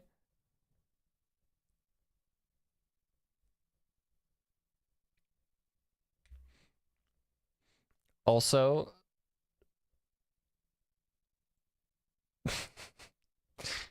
yeah. What are these two doing together? On a date? Who knows? 就有点像我们所说的月食，所以大家会发现，今年总务司在璃月港布置的宵灯特别多，也格外亮堂。毕竟呀，只要灯火足够明亮，璃月港的夜晚就不会被黑暗笼罩，大家也就能 Who doesn't get overshadowed by Hutao? True. Best character in the fucking game. Let's go. 安心过节了。有这么多宵灯，一定没问题的。我看见七七和瑶瑶也在一起编宵灯呢，真可爱。Oh, that's actually kind of cute. 朋友们聚在一起啊，这节日的氛围一下就来了。哎，我注意到今年那个大灯是一匹骏马的造型，特别神气。因为在璃月的民间传说里，白马仙人也是一位守护月亮的仙人。所以这个大霄灯也寄托着璃月百姓希望得到仙人庇佑的美好心愿，希望大家都能平安顺遂，开开心心的度过这个佳节。那除了赏灯呢，今年的璃月港还多了个新的消遣哦。我知道，是那个让钟离眼前一亮的古董展吧？没错，钟离，我们的往生堂客卿，一向对这些老物件感兴趣。感觉往生堂的账上又要莫名多出几笔开销了。希望胡堂主能够理解吧。So I was like, Zhongli, what did you buy with the company credit card? And he's like, don't worry about it. It's like a multiple, like thousands of mora. It's like, what did you do? 让我们再把视线转到奥藏山，那边也是一派怎么说呢，阖家欢乐的景象。这几位仙人，他们凑在一块儿，真的是阖家欢乐吗？放心放心，几位真君齐聚一堂，场面一定会变得和谐起来的。Playable Moon Carver next year, 你 hell 说 yeah. 前面提到的另一位仙人资白，他会不会来璃月逛逛呀？说不定哦。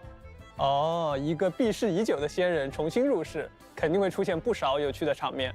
感兴趣的旅行者们呢，可以通过本次海灯节剧情进一步了解资白。限定时间内完成任务，还可以额外获得原石和资白的突破材料。这一次的海灯节故事呀，我们做了一次全新的尝试。由于这次的故事和资白关联紧密，我们希望在今后版本中迟来的旅行者们也可以体验到这段故事。所以在版本结束后，此次海灯节的剧情部分仍会保留。还没来得及读完的旅行者们，可以在任务总览的热点事件中随时体验。除了有意思的故事，节日期间自然也少不了好玩的活动。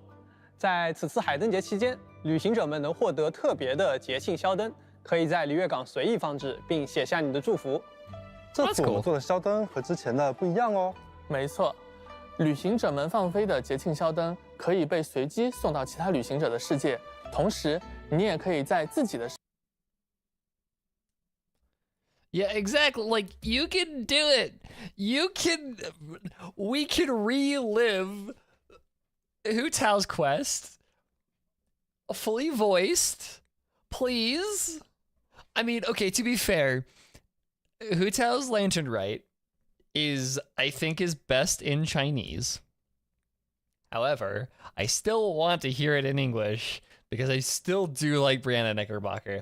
I do like her performance still. Her Chinese performance is still by far the best for that because of how just the entire point of the fucking quest. But still, 世界里收到来自其他旅行者的节庆宵灯。除此之外，节庆宵灯还有其他好玩的功能，快给旅行者们讲讲。比如，今年总务司在璃月港布置了许多集市宝树，旅行者们可以通过节庆宵灯把宝树的位置分享给其他旅行者。我看这字库应该还能根据自己的想法创作出更多有意思的内容吧？是的，我呢就先做了一个给大家展示展示，期待旅行者们的发挥啦。除此之外，月之4版本还有其他丰富的玩法等着大家。参与活动，旅行者们可以获取包括原石、培养材料在内的丰富奖励。There's a reason why I think Hu Tao is the best character in the game. 全新的角色牌、事件牌。猫尾酒馆的大门永远为牌友们敞开。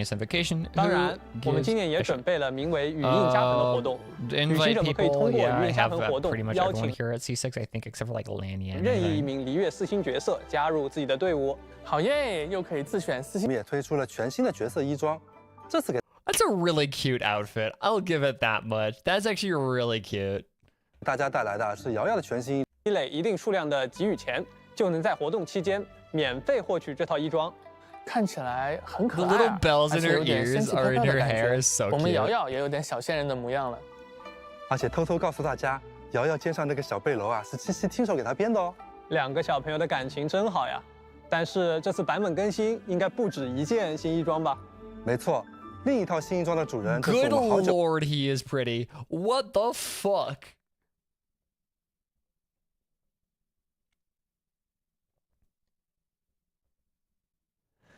Also, please let this mean that Farina's here too. Can we have Farina again? Anyways, Jesus Christ, dude, you are pretty. What the fuck?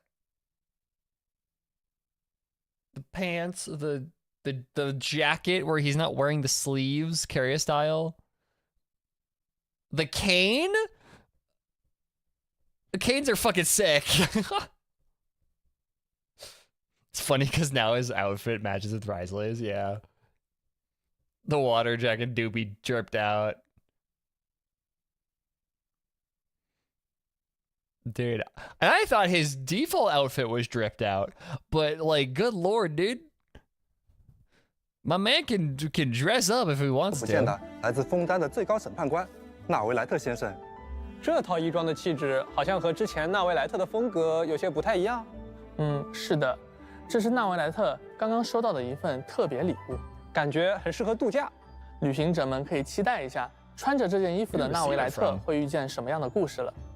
一起期待一下。而且在月之4版本期间完成限时签到活动，就可以领取总计10枚纠缠之源以及稀有培养道具喜胜之城。不仅如此，今年的海灯节答谢邮件里，我们除了会送出1600原石，还将送上包括至实之冕、诸神之霜在内的多种。画面里那个奇怪的东西是什么？哎 ，What the fuck？ 是不是还有一封邮件？这是我们在月之4版本更新后就会向所有旅行者赠送的千星奇遇的奇偶衣装。祝大家在新的一年里龙马精神。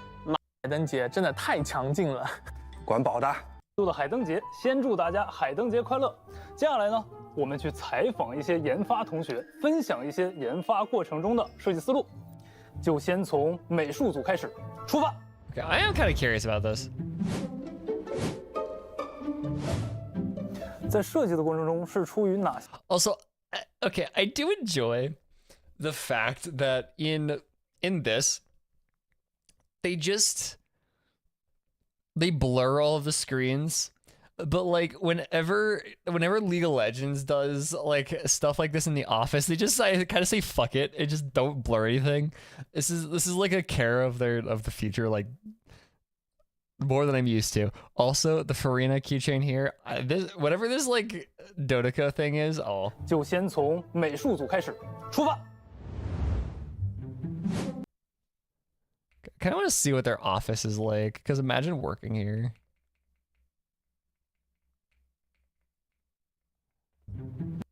I like how everything is blurred except for him, but this screen is like giga blurred. Like, this is really funny. 在设计的过程中是出于哪些考量，所以采用现在的方案呢？哥伦比亚整体的气质是孤独清冷，同时又懵懂纯洁，让人捉摸不透。刚开始给人一种圣洁与危险并存的感觉，像蒙着一层面纱的水中月。You see the little hole that he's probably reading off the teleprompter for. 那话说，玩家对哥伦比亚睁眼的效果是非常有兴趣的呀。不是。当然，关于睁眼的设计自然是要做的。一个长期闭着眼睛的游戏角色，怎么可能逃得过一个独特的睁眼呢？自白的形象主要参考了书籍《竹林月夜》中白马的气质以及形象。因为有马的元素在，所以我们采用了典型的高马尾的设计，以及它的靴子上也有一些马蹄的印象。就是虽然叶罗亚他现在看上去年纪不大，但其实我们也知道他已经是一个指灯式的分队长，所以呢，在设计的时候我们给他增添了一些疤痕，包括给了他一个深邃的眼神，这样来彰显他其实有着跟年龄不符的久经沙场的一种背景故事。我们其实，在早期设计的时候，也为他尝试过一些比较偏战斗的一些动作或者是姿态，但是我们后面在落地的时候呢，发现其实不太符合这个角色的一些印象所以我们后面决定用一些比较偏轻哼吟唱的感觉，来作为他战斗的主要印象。你呢？我们想要做一个设计的媒介，来让资白与自己的灵魂白马会有一些互动，这样可以丰富他们的表现。然后结合设定探讨了之后，我们发现资白与三月还有那个 like Sucrose back here on the door, like what?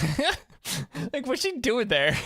高车都有着很大的联系，同时现实层面高车与滑盖也有结合的应用，所以我们选择了滑盖作为这个设计的媒介。在资白的技能设计中，我们其实一直在尝试那个滑盖。My man wearing a fucking Evangelion jacket, an Evangelion letter jacket. Oh God, okay. 跟那个灵魂白马怎么去互动？然后我们试了很多脑洞，有一个版本啊，过于像那个旋转木马了，然后大家觉得太搞笑，然后 pass 掉了啊。最后选的现在这个方案也是比较像仙人法宝的感觉。叶洛亚的元素爆发的信鸟图标一开始是正着的，然后随着那个鸟飞上去，然后突然一下正了，就像僵直了，就像触电一样，噔噔噔，然后就感觉很奇怪。然后最后考虑下来，我们把它改成了斜的。I love me some Eva as well。那我们看一下僵直什么样的。当。在制作过程中，你的感受是什么？大家都很专业，绝大部分的想法都可以实现。其实我们在制作的时候发现，我们既想要符合这个角色这种轻盈的感觉，然后我们又要兼顾这种战斗的体验，这个中间的手感其实是非常难调和的，这个非常不容易。你呢？部分热心同事会提供一些比较复杂的脑洞。啊，口误了这个啊，待会再来一条。哎，好。部分热心同事都会提供一些比较惊艳的脑洞，我就只能心怀感激的接受了。感受的话，每天上班都在看月亮，然后下班抬头又是看月亮，甚至有一天还出现了超级月亮，你敢信吗 ？Love that. Trans ally confirmed. 尝试了无数次的方案。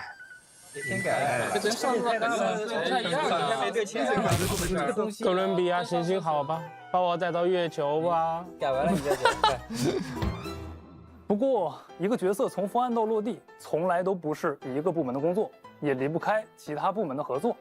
那么今天机会难得，我们也去采访一下他们。我们走。你觉得月之4版本的美术设计怎么样？给到一个顶级。哥伦比亚的针眼让人感觉非常惊艳，自白外观上很戳我，比如白发、高马尾和金童，同时它有一股清冷的气质。叶洛亚的技能都很符合指导人的设定。I also love seeing their desks. Because like IFE scriptwriter, my dude got just like a stock standard. He writes shit. He's a scriptwriter. And my dude's got he's got a desk mat, but he also got a stock standard like keyboard with, I think those are Samson headphones. And then he's got like an amber pillow. That's it. 给到一个顶级。哥伦比亚的针眼让人感。How much of this do you think is fan made? Do you think like Hoyo just mass buys? Oh, there's a Hutao. Oh, there is a Hutao. Oh, that's the fucking Hutao figure. Good lord, those things are expensive. 给到一个顶级。哥伦比亚的针眼让人感觉非常惊艳。They just buy a lot of like fan stuff. 戳我，比如白发。Like my dude's got a lot of clay. 发、高马尾和金童， with like Xiao, 同时它有一股 like a Xiao 清冷的气 standee. 质。Whatever this fucking Klee mug is so good. I want this Klee Dodoka mug. I love that so much. 叶洛亚的技能都很符合指导人的设定，不过为什么都会发光呢？我特别喜欢自白，自白的一整套普攻设计都很棒，很有仙家风范，我很喜欢。Is that Discord? No, it's not. It looks like it though. 都非常好看，但是可能我的原始储备实在是有点不够了。如此强劲，令人惊叹。那你觉得合作顺利吗？我觉得合作中肯定有困难。Imagine working for the company that makes this game and you still have to do the gacha. That's really funny. 但大家都是追求极致的。至于被困难折磨的话，那我觉得我们都习惯了。为了 just be the big. That's honestly kind of dope. Imagine like the fact that they're like they're so willing to let fans use their IP to sell merch, and but then they're also the biggest the biggest customer of their own merch, not for like distribution rights, just to have it, just to buy it because they like their own product. Like that's one of the things that I kind of adore about Genshin is they like their own product. And so, like, yes, gacha is a very predatory way of making money, a very predatory monetization tactic, but you can they do very well at making the game feel like it's not corporate, because everybody here, like, the company really gives a shit about their own product, which is rare. 自白身上的一些相关的设定要素，我们大家每周都会对一遍各自的脑洞和设计，虽然花了不少的精力，但是呢，我觉得最终呈现的效果还是比较令人满意的。怎么让睁眼的哥伦比亚自然的闭眼？实现的过程真的太让人头疼了。哥伦比亚的睁眼让人感觉非常惊讶，挺顺利的，但代价是头发。唉，顺不顺利你还不知道吗？在会议室我们还吵了几次。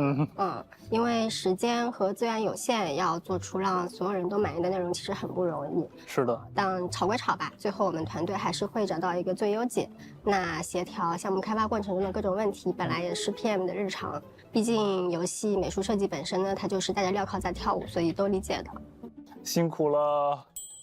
那对美术部门有什么建议吗？没有。下一个角色的背后能不能不要带光环？之中的角色设计的咋样啦？我们得找时间对后面的落地规划喽。好，再做了。这是可以提的吗？ Like I need shit for like the next region. Give me my work material. Also, what the fuck? Okay. 当然可以。那我想想，我想到了好多建议。感谢这位同学诚恳的建议。相信今天的内容可以帮助旅行者。那么我们今天的采访就接近尾声了，我们下次。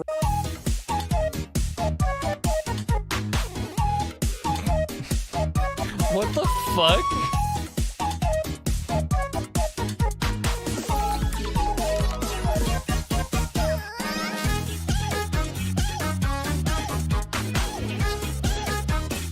Like, I get it's the year of the horse, but I feel like this is a little overboard.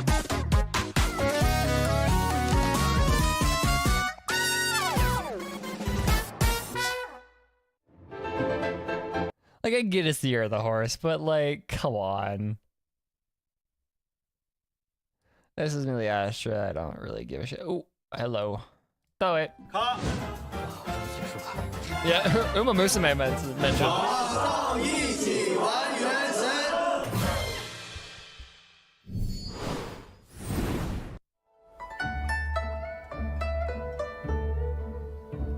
旅行者们好呀，我是你们老朋友大伟哥。欢迎大伟哥。鸡哥，虽然月之式版本的内容已经很丰富了，但大家其实也很关心原神未来的计划。我这次来的目的之一呢，就是想帮大家问问有没有什么未来版本的内容能分享给大家呀？那还好啊，我今天确实是多准备了一些新内容啊。既然大伟哥帮大家问了， He's so animated. He really is. 和旅行者们分享一下吧。 Okay, part of me wants to actually meet Dae in like real life because I feel like he would. Just to see, like, what this dude is such a like a mystery to me, right? He's so wacky. Also, okay, something I just remembered. Is the Dae Hilitrol still in the game?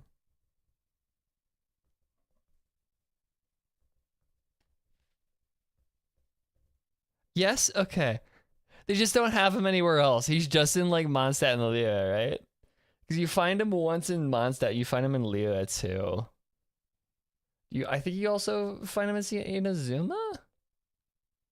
But like he doesn't exist elsewhere, right? Or does he still exist everywhere else? Or just not explore enough?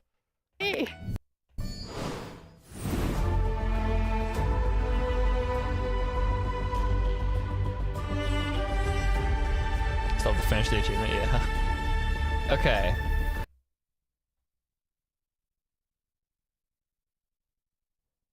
So...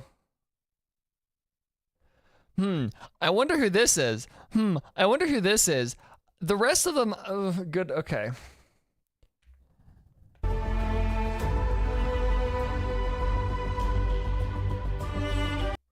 So, yeah, this is obviously Nicole.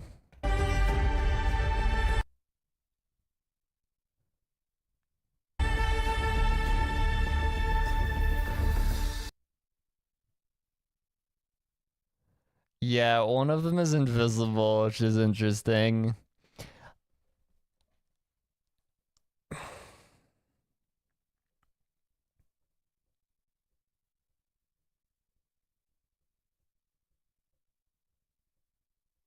Nicole will be playable, which will be fun. Varka, finally, after so fucking long. It's gonna be near 6 years by the time he's fucking playable. But Jesus, whoever this is giving me like Ian's, or not Ian's son. This is giving me Ian's son because like it's almost kind of Natlan-ish design. This is giving me Sparkle.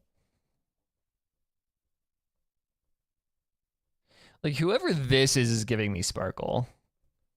She's giving Gwennaith a little bit, that too, yeah.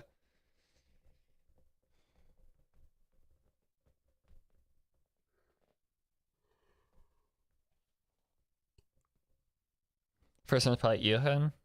Okay, that makes sense. Varka, Nicole, Whomstead the fuck, and then Sparkle and Alice Copium.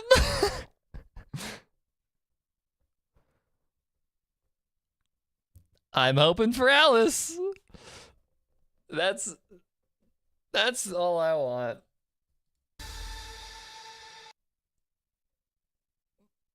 Does the reflection look like? Does the reflection look like Sparkle enough? Or not Sparkle, Alice? I don't know. 哇，可以可以，今年也有好多角色，有些看起来似乎挺熟悉呢。没错没错。那熟悉剧情的朋友们可能一眼就认出了这里面的几位角色，但提瓦特的故事还在继续。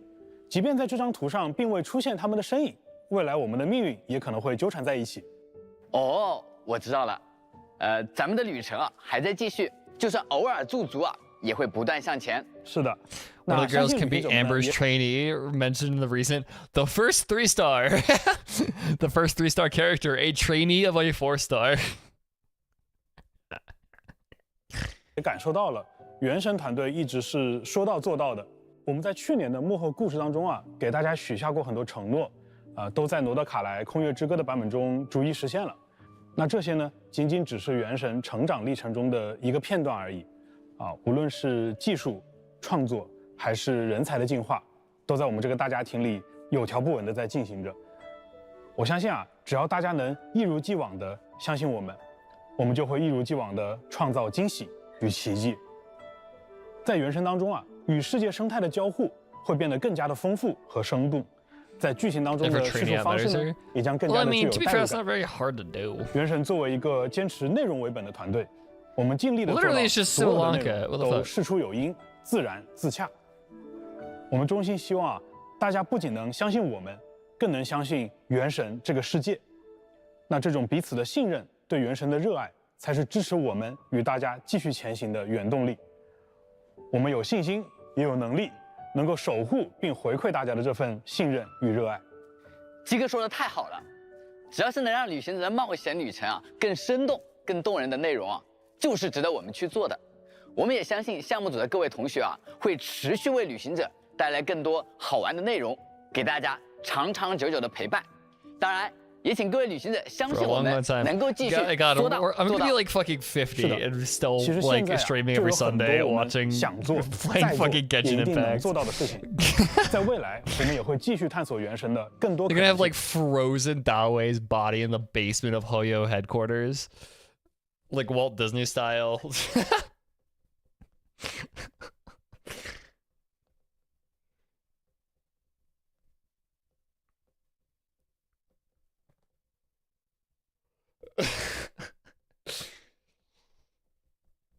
Ugh.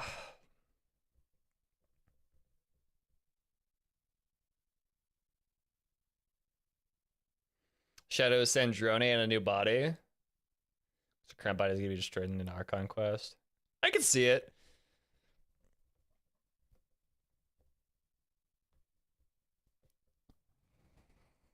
I could see it. Hey, new body means she can build it for a what's it called? Beta specifications. Sorry, I'm moving on. 说到可能性啊，让我想到咱们的千星奇遇。没错 ，Oh my God， 千星奇遇的核心啊，其实是创作与表价值，还有原神表达在这。Still haven't even opened Malaysia。那么就期待与大家一起啊，共同将千星项目组的同系内外的是的，一切，每一次惊喜。今年的1月14日，原神即将迎来《空月之歌》月之4版本，我们就要迎来新的一年海灯节了。在这样一个有节日氛围的日子，还是这句话适合收尾了。旅行者们，新年快乐，海灯节快乐，新年快乐，新年快乐。Vi auguro a tutti un buon anno. 신년快乐。Vi auguro a tutti un buon anno.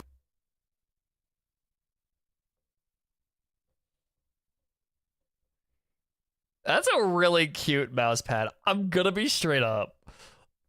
I like that desk mat. Columbina gonna get freaky. Who knows? Official in school uniform is actually kind of adorable. 新年快乐，海灯节快乐。明けましておめでとうございます。新年快乐，海灯节快乐。Spanish-speaking globalization. 2026 campus recruits. Happy Lantern. That's their English globalization. Right. Happy New Year.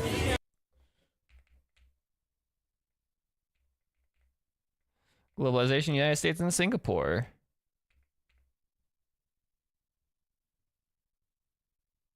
There's an Italian branch? Yeah, because the game is translated into Italian. Or at least it's not voiced in Italian, but it is translated into it. Dude, the globalization team of this fucking game is gotta be massive. I want to see how much. I wonder how much money they spend on globalization every year, because good lord, it is so much text, and it is so many languages.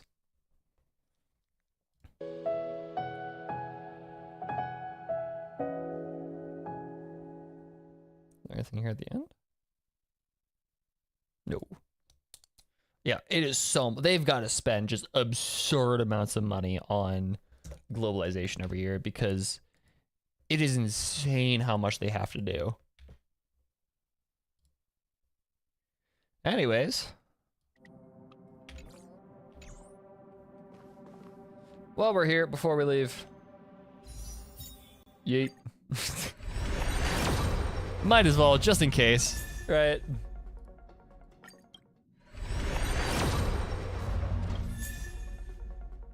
I just got, okay, sure.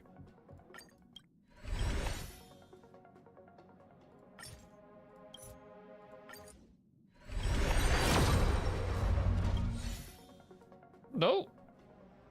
Okay, wow, Arlen, yeah, no. It's more, I think that was my like third one in a row.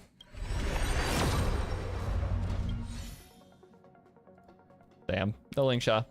What? What's new? The menu? When you try and buy? Yeah. It's like resource redemption, yeah. It's kind of sick, actually. Anyways. Whew, what a stream.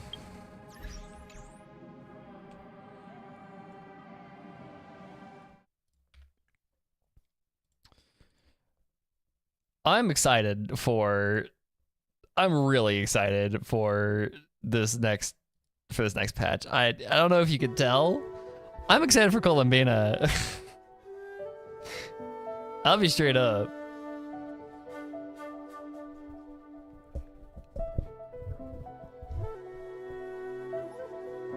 I am real excited. So, anyways, thank you guys so much for tuning in. Glad we wrapped up HSR. Wrapped up that quest. And yeah. So thank you guys so much for tuning in. I might stream the day of when Genshin comes out, if not just for Columbina pulls. I might get ahead of that. We'll see what happens and what my schedule looks like. But aside from that, that's all I've got for today. So, yeah. I will see you guys later. And yeah. Bye-bye, y'all.